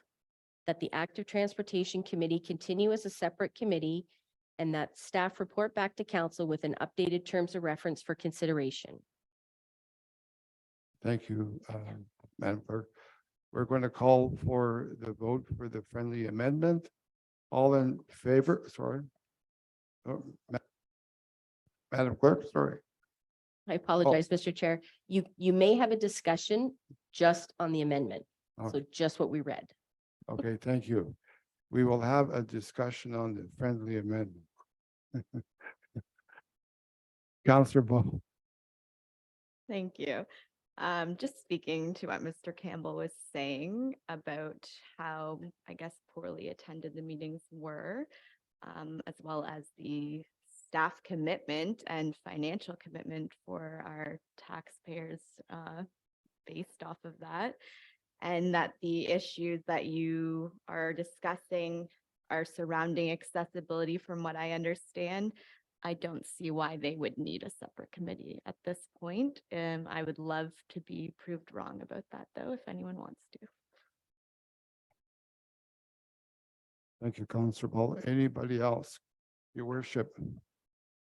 Thanks. I've been trying to stay out of this, watch you guys go. You're doing great. There's compromises going on here and modifications and friendly amendments is a beautiful thing.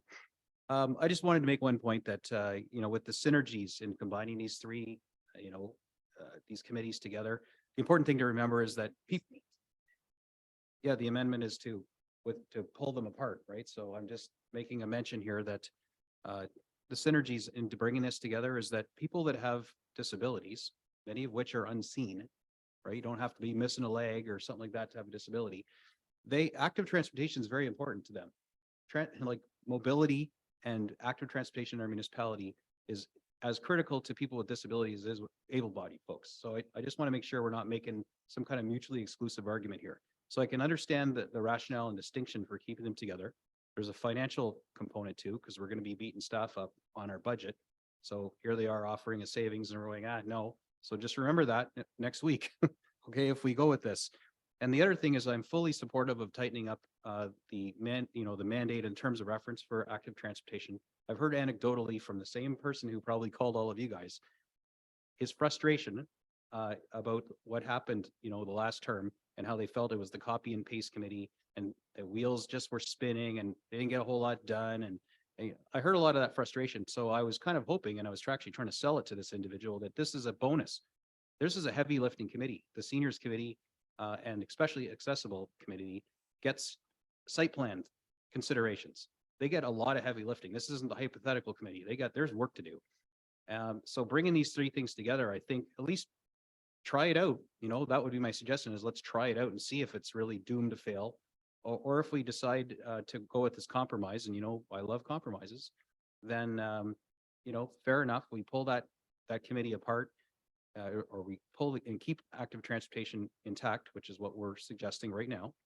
But I am 100% behind tightening up the terms of reference. Let's put some clear guardrails so that the stuff that they talk about and meet is totally within their mandate, and that if they sway, as I sometimes do in my meandering, and hit a guardrail, that it's very clear that no, this isn't your mandate. You don't get control over this and you can't talk about that. Let's keep you focused. And that may make things less frustrating for the members of that committee. So I intend to support this amended motion because I can understand that this is a compromise, and I think you guys have done a great job making a compromise on this. But I do look forward to bringing that terms of reference back and making it easier for the people on active transportation to know what they're there to talk about and what they're not. And that should free up staff as well, where the staff don't have to herd the cats, as it were, back into, let's make sure you guys are sticking with your mandate. So that's all I have to say on the amendment, and I will be supporting it accordingly. Thank you. Any other discussion?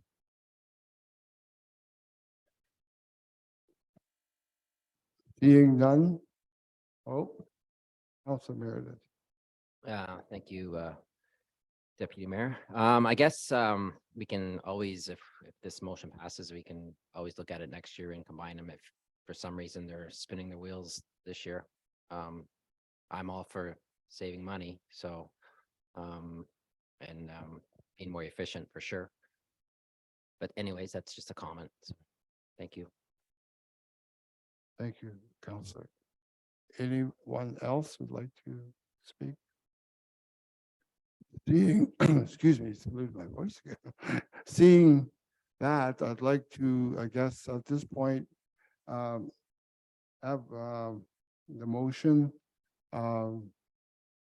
If you're in favor, please raise your hands. Friendly amendment motion. The friendly amendment motion. Those opposed? That's carried.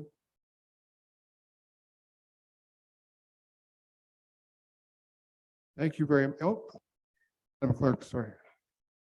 Thank you, Deputy Mayor. I will just make I will include the amendment in the original motion, and then I can read it back to council if you so choose. You.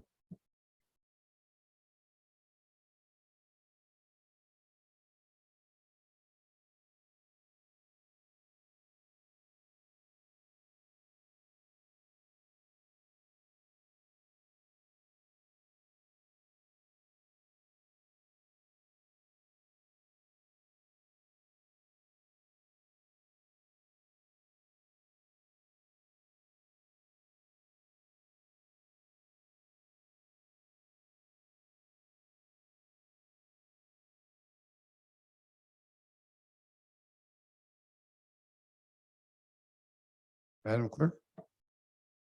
Okay, I will read the motion that includes the amendment. That council or that staff report CSR 2023-1 advisory committee evaluation and review an update of committee terms of reference template dated January 18, 2023 be received, and that council thank the 2018 to 2022 term committee members for their hard work and dedication over the past 4 years. That the Midland Accessibility Advisory Committee and the Midland Seniors Council be consolidated into one committee and be renamed the Accessibility and Seniors Advisory Committee, comprised of 7 to 9 members, and that the meetings be held during business hours. That the Active Transportation Committee continue as a separate committee, and that staff report back to council with an updated terms of reference for consideration. That council adopt the terms of reference template for the advisory and statutory committees as presented in attachment 3, and that staff be directed to advertise for the committee members as approved for the 2022-2026 term of council.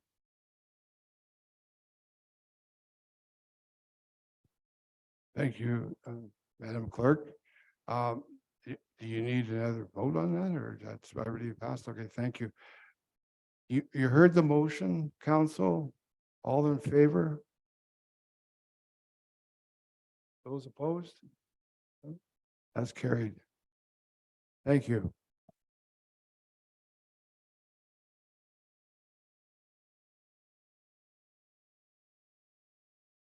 We are now going to item number 13, notice of motion.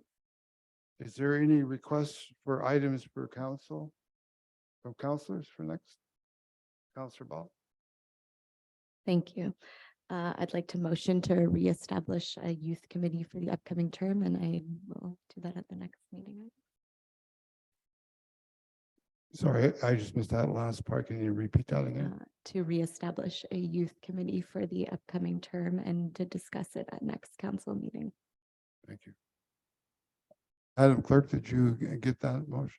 Yep, thank you. Yes, I did. Any other motions? Councilor East? I'm not sure if this is the right place to ask, but the Little Lake Park, when you're coming down off of Young Street, the road going down into Little Lake Park toward the rowing club, there's 2 lights that are out, and they've been out for probably a couple of years. Very dark and dangerous. I don't know if this is the right time to ask to see if they can be serviced. No? Yes, Mr. Campbell. Yeah, notice of motion is if you want to give direction to staff. If it's, like lights are out or other potholes and things like that, the easiest way to get, in our work order system is just put a comment into our service email, and that just gets into our work order system. So that doesn't need to be addressed at council unless you put a service request in, it didn't get done to your satisfaction, and then you may want to talk about it at council. But I'd say give staff the first chance through our work order system and just our normal complaint system for things like that. Thank But you, I've got this one we'll deal with now that you brought it up. Thank you, Councilor East. Any other councilor? Seeing none, we will move on to the next item. This is general announcements. Have Or does any councillor have any announcements? Your worship? Always good for one or two. This is always a nice part of the meeting. You get to call out neat stuff that's going on in the community that you're participating in. So I have two. Winterama is coming up in Penetanguishene. And for those of you who don't have never participated in it, it's a good old time. And our neighbors, I mean, we're really Penetang, Midland, we're uniquely different towns, but we participate a lot and cross-pollinate in our events. So consequently, it's a tradition. They've invited members of council to participate in their saw log challenge. This isn't like who can sleep better. I mean, I'd win that one, but this is actually old-fashioned sawing through a log, and it's work. It's not balsa wood, as some people have suggested. It's like legit wood. Anyway, so for better or for worse, I volunteered that, we're up for the challenge. We're not going to be outdone. However, I do need a person on the other end of the saw. It doesn't work too well. So now there's some legitimate reasons why a couple of my counselors can't participate with me. One, might kill them. The other one's going to have a wing that's going to be in a bandage. But the call is out there. So Councillor East, fantastic. It is going, well, it runs between, this event is February 18th. So between noon and 1 at the municipal parking lot at 63 Main Street. And that's for this particular challenge, but the Winterama event is, I should have all the dates in front of me, but I was really just focusing on the log sawing. If you just Google or go on Facebook and look for Penetang Winterama, you'll see the spread of times. I believe it's over a weekend. But this one, I could use the help of council. If you can't come, you're not, if it's going to be Councillor East and I on the saw, if you want to come and root for us, hopefully not against us, we could use your moral support. So that'll be something fun, and that's February 18th. Another quick call out is for the curlers in the room. I'm not an avid curler. I've curled twice, and I really, really am terrible at it. But it was a lot of fun. And our local curling club, though, has got an event that I'm promoting right now for them. And it's a 4-week event starting January 22nd, so it's kind of timely, followed by an 8-week new curlers league on Sundays between 10:30 and 12:30. So if you'd like to follow up, and you can just either go to the town's website, it's right on our main homepage, midland.ca. You'll see links to this curling event where they're, trying to build their membership and get people exposed to curling. Oh, absolutely. Yeah. So I will, those are my two. I mean, there's lots more I could announce. I pay homage, of course, to the two passings of note in our community. I don't want to put them in the happy announcement section, but for those of you who watch online, you heard that in our moment of silence reflection at the beginning. So that's it for my announcements for this round. Thank you. Thank you, Your Worship. Anyone else, Councillor Ball? I just wanted also to speak to the curling. They all are offering a youth league on Sundays as well. So if you want to get your kids involved in curling, then please go onto their website and do that as well, because lots of kids events are coming up, and I think this is a really fun one. Thank you. Anyone else who'd like to make a general announcement? Seeing none, this concludes the committee of the whole, and I do have a motion for that. Moved by Councillor Ball, seconded by Councillor Meredith, that the committee of the whole rise and report. All in favor? That's carried. Thank you very much. Thank you very much, Deputy Mayor. You got the lion's share of all the meetings. It's lovely. I get to sit here and just watch and grin. We're now moving on to the formal session again, number 16. Item number 16, moved by Councillor Ball, seconded by Councillor McDonald, that the recommendations of the Committee of the Whole for the meeting of January 18th, 2023 be adopted as resolutions of council. Any discussion on that? All in favor? Opposed? None? Carried. Up next, we have number 17, motions for which notice was given. And we have a motion moved by Councillor Downer, seconded by Councillor East, that the speed limit be reduced to 40 kilometers an hour on residential roads and that arterial roads remain at 50 kilometers an hour. With that, I'll pass the mic over to Councillor Downing. Thank you, Your Worship. I put this motion on the floor It's something that we dealt with for the last 4 years. It was a very contentious item. And I hope that this year, this term, we do something about it. The lack of enforcement, I feel, is one of the biggest faults. You rarely see anybody pulled over in this municipality for speeding. And when you talk to people, go door to door, or whether you're downtown, whatever you're doing, that seems to be one of the biggest beefs in this community, is the speed of vehicles in residential sections of the town, as well as not seeing a police cruiser, like areas up around the hospital. Police cruisers are very rare, seen driving through a residential area. So I don't know what the fix is, whoever the representatives are on the police board, whether they could maybe help me step this up. But I think it's a very, very important item. And I'd like to see the speed limits reduced on residential streets to 40 kilometers an hour from the present 50. And that doesn't necessarily mean we have to put in community safety zones in all of those areas. But I think it would go a long way to gain some confidence, at least move in that direction in this municipality. So I'm asking for your support, and it's not going to benefit me. I'm not doing this for me. I'm doing it for the citizens of the town. So I'll leave it in your capable hands.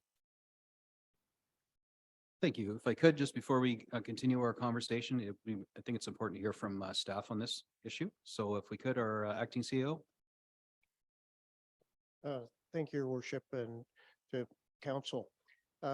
Last term of council, yes, the 40-kilometer discussion was had on a few occasions. And the most recent change from a 50 to a 40 was on Cook Drive. And at that time, you know, and also council passed a traffic calming policy during that last term of council.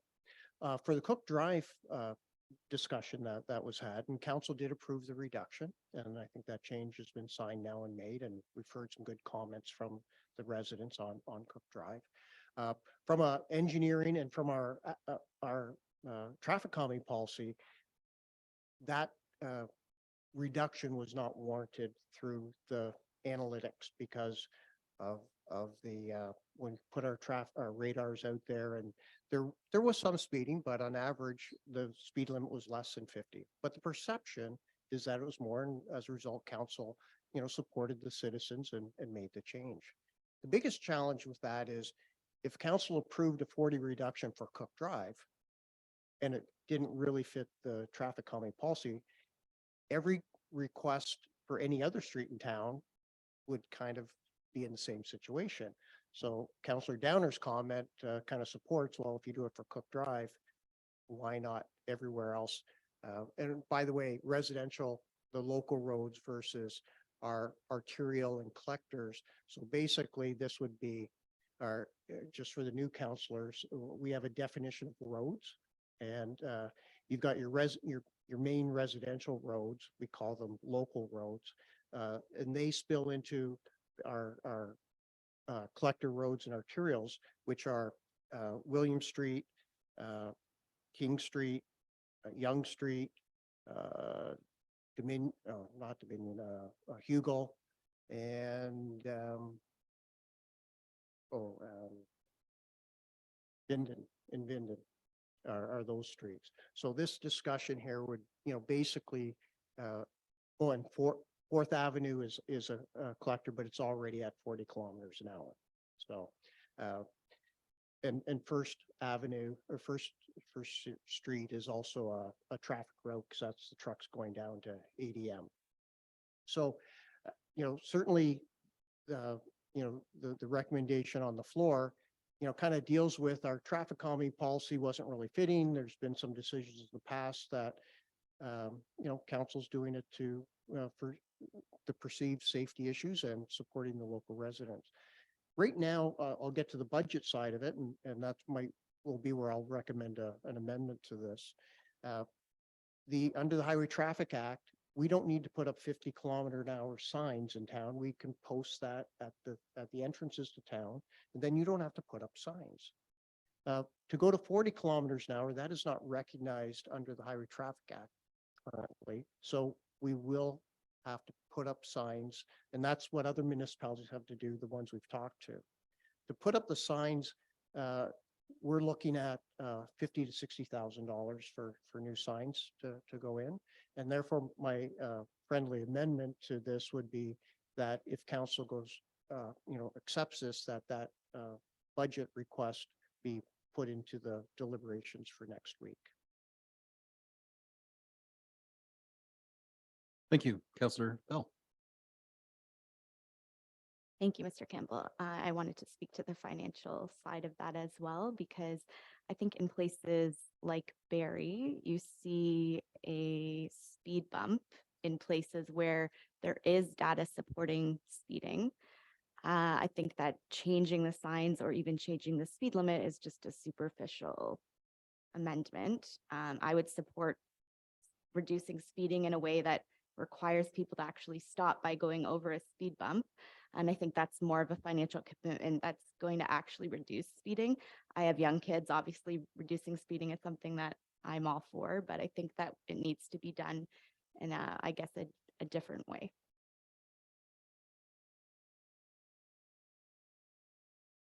Councillor East. When I was canvassing during the election, that was one of the most things that I heard about from our residents was to lower speed limits. So hearing what they're saying, I would support my friend over here.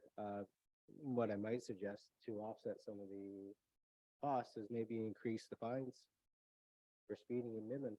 So if you get caught speeding in Midland, the fines are increased, which will generate the revenue to pay for the signs. Food for thought.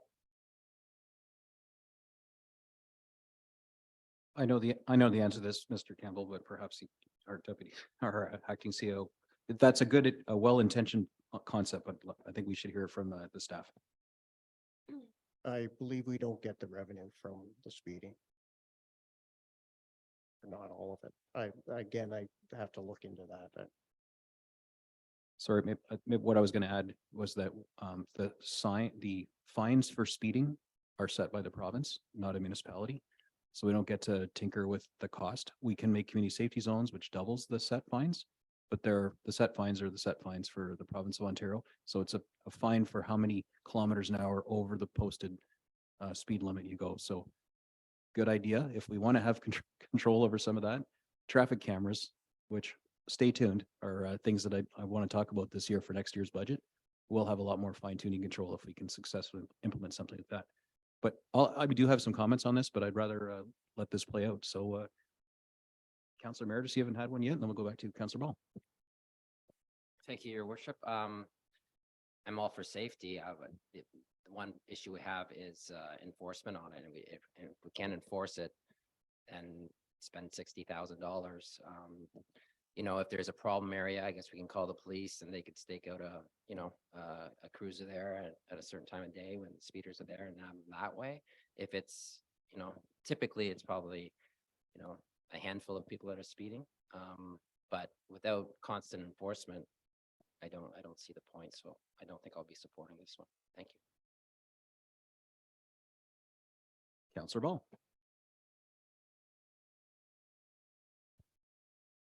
Sorry, I didn't even see you there. Put your hand up. So Councillor Bald, and then we'll go to Councillor Ball after you. Okay, thank you. I just have an anecdote that I want to share with you. I live on Irwin Street, and I often bring my dog, who's very big, he's like 95 pounds, and we go on William Street. And it's really, everybody is, in the 2-lane area. Everybody's jockeying to get past other people. So that's a real concern for me because the sidewalks are very close to all those cars.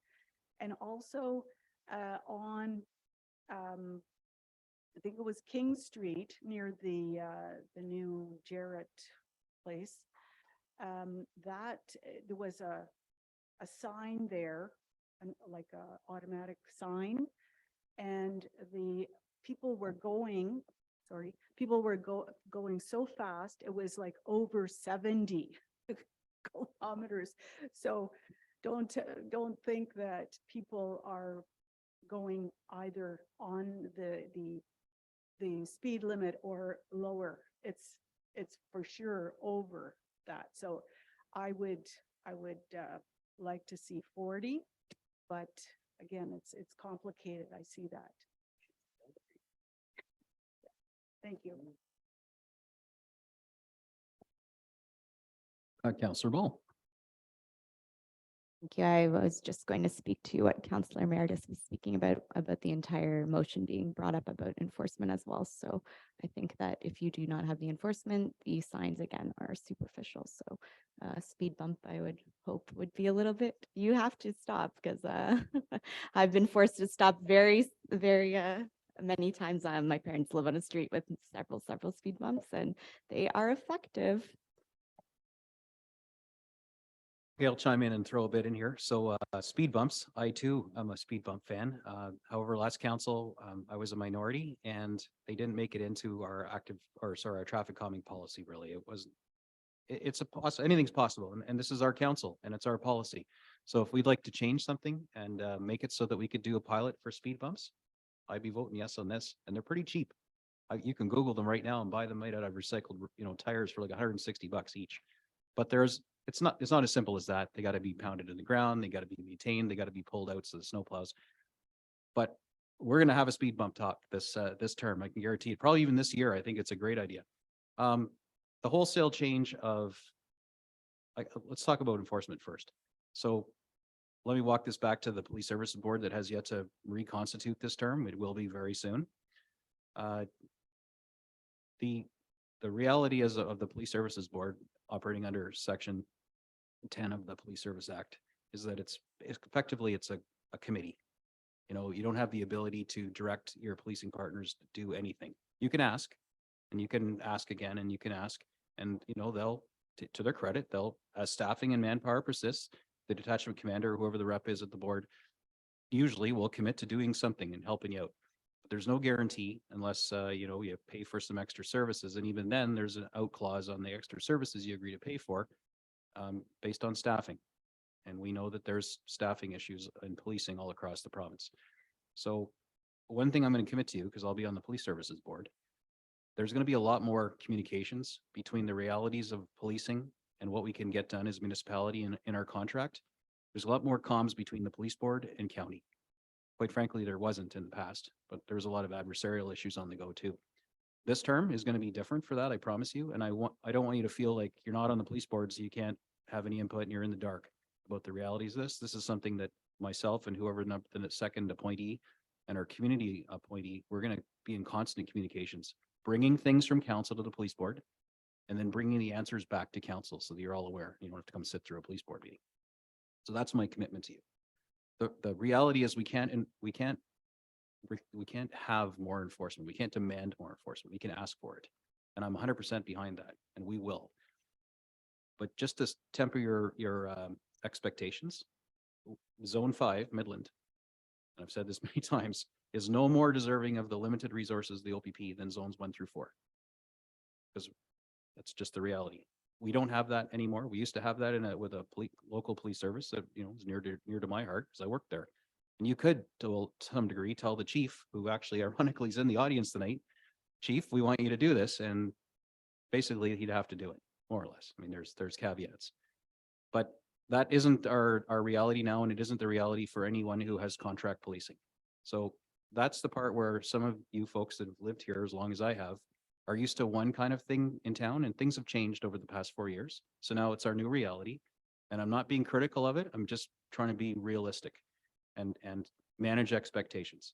So the wholesale reduction of speeds in town, although well-meaning, and I think you're getting one where I'm, from what I'm saying here, is going to change the behaviors of the law-abiding people that right now aren't speeding.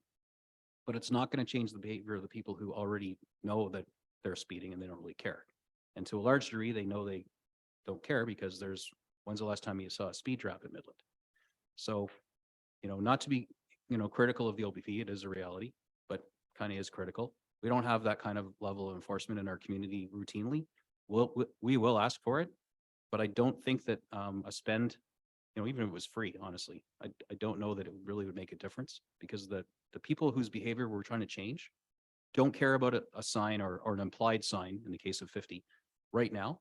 And us spending the money and effort putting signs up around town, I don't believe personally is going to change that behavior of our intended target audience. Enforcement does, fines do, losing your license does, not being able to renew your sticker, even though it's free. Still can't renew it if you have unpaid fines. So I don't know that this is the answer, but I understand Councillor Downer's passion for this and where he's trying to go with it, and that we got to do something. And this feels like something. I just don't know that it's an effective spend of tax dollars right now. And I don't know that it's ultimately going to be effective, because we don't have any levers to pull to compel the OPP to come in and enforce our community safety zones or enforce our existing speeds. So that's kind of the reality, which is why I do want to talk about automated speed enforcement. We do have a lot more control. And quite frankly, the revenues from those fines can fill our coffers. It's basically an idiot tax. And I'll be unapologetic about imposing that on speeders who want to speed through a community safety zone. But I'll need your support to do this. There is money involved to make that happen. And it's something that I'll be revisiting with staff over the course of this summer. And if we can get direction from council for them to spend time and effort to look into it, we'll make it happen. So I commit to working with all of you to find a solution. I don't think this solution is going to have the intended effect. And I don't know if the juice is worth the squeeze with the money we're going to spend. So those are my comments on it. Councillor Prost.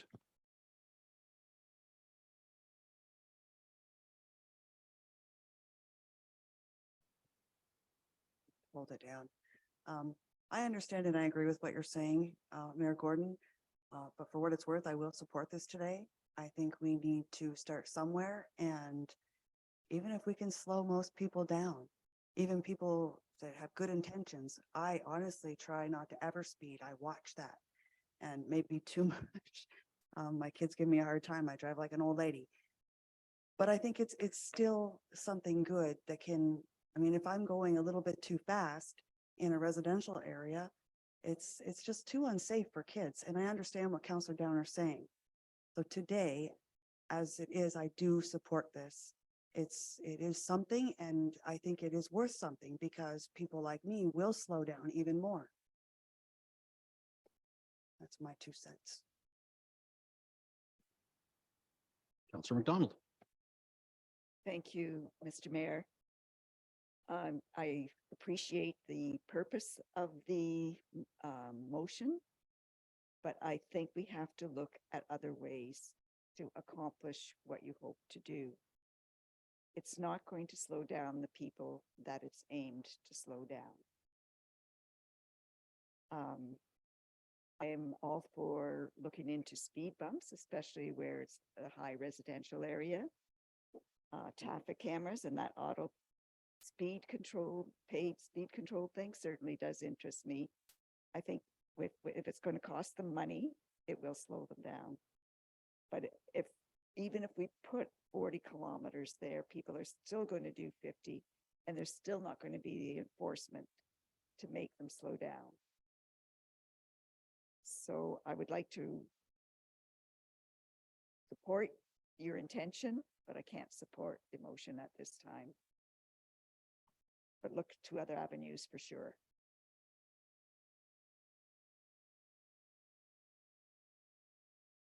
All right. Any further commentary? Oh, I'm sorry. Our CFO, please.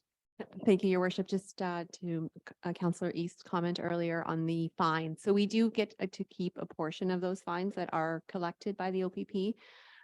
So reduced limit enforcement would result in more fines.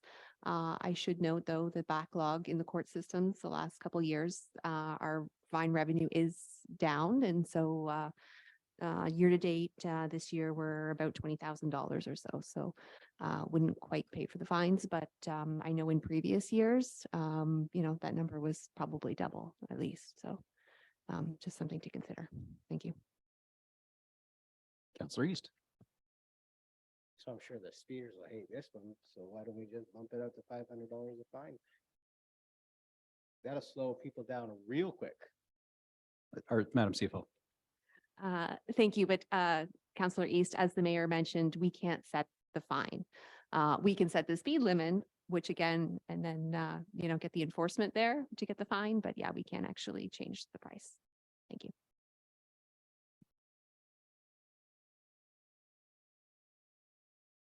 I totally understand the rationale behind this motion. I totally do. I don't disagree with it. We got to do something.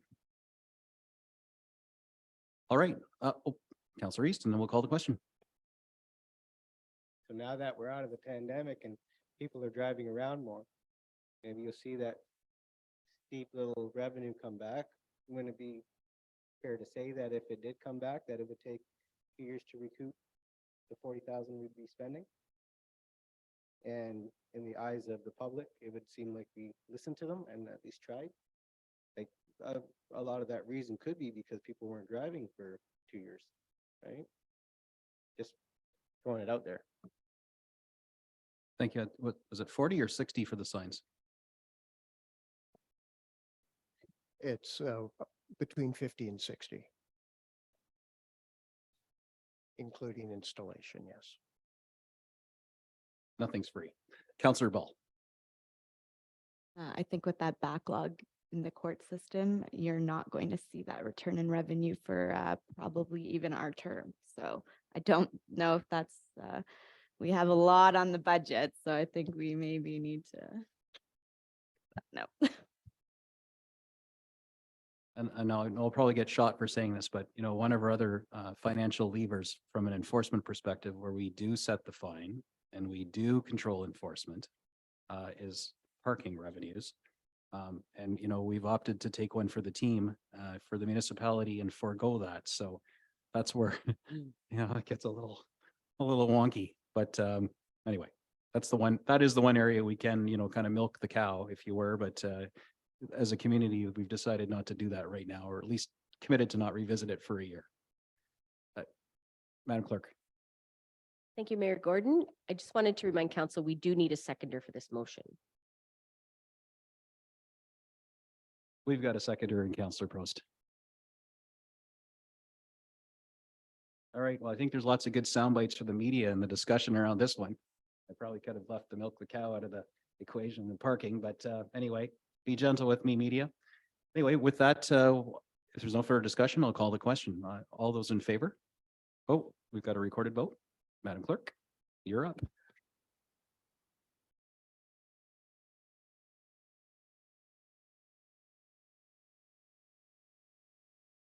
Thank you, Mayor Gordon. Members of council, you've heard the motion. When I call your name, please say yes or no. Councillor Prost.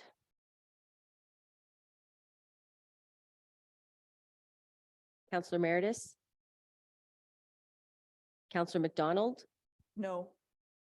Councillor Ball. No. Councillor East. Deputy Mayor Contin. No. Councillor Downer. Councillor Bald. Yes. And Mayor Gordon. No. The motion is defeated 5-4.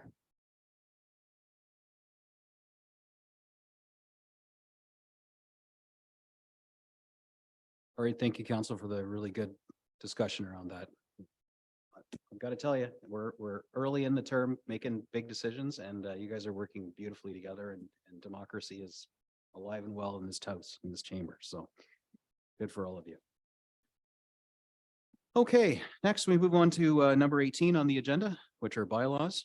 And I have bylaw 2023. Yep.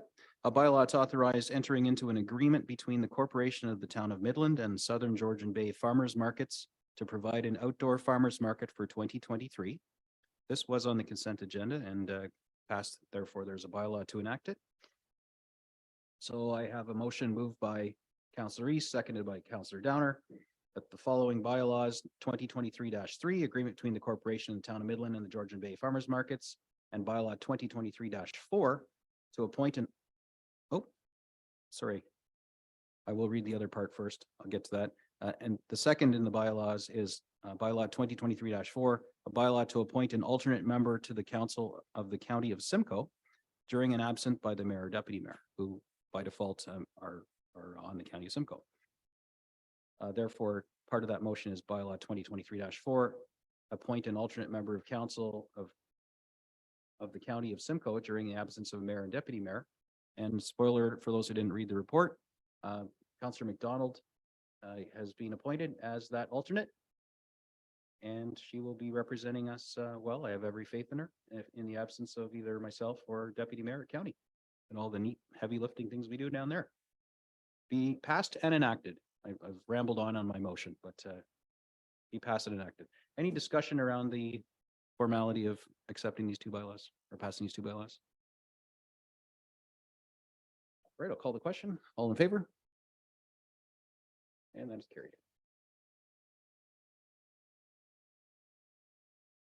And next we have the confirmatory bylaw moved by Deputy Mayor Cotton and seconded by Councillor Ball that the bylaw 2023-5 being a bylaw to adopt the proceedings of this regular council meeting held January 18th, 2023 be passed and enacted. All those in favor? Any opposed? That is carried. And the motion of the evening moved by Councillor Prost, seconded by Councillor Bald, that this regular meeting of council adjourn at 8:15 p.m. All those in favor? And that is carried, and we are adjourned. Thank you, everyone.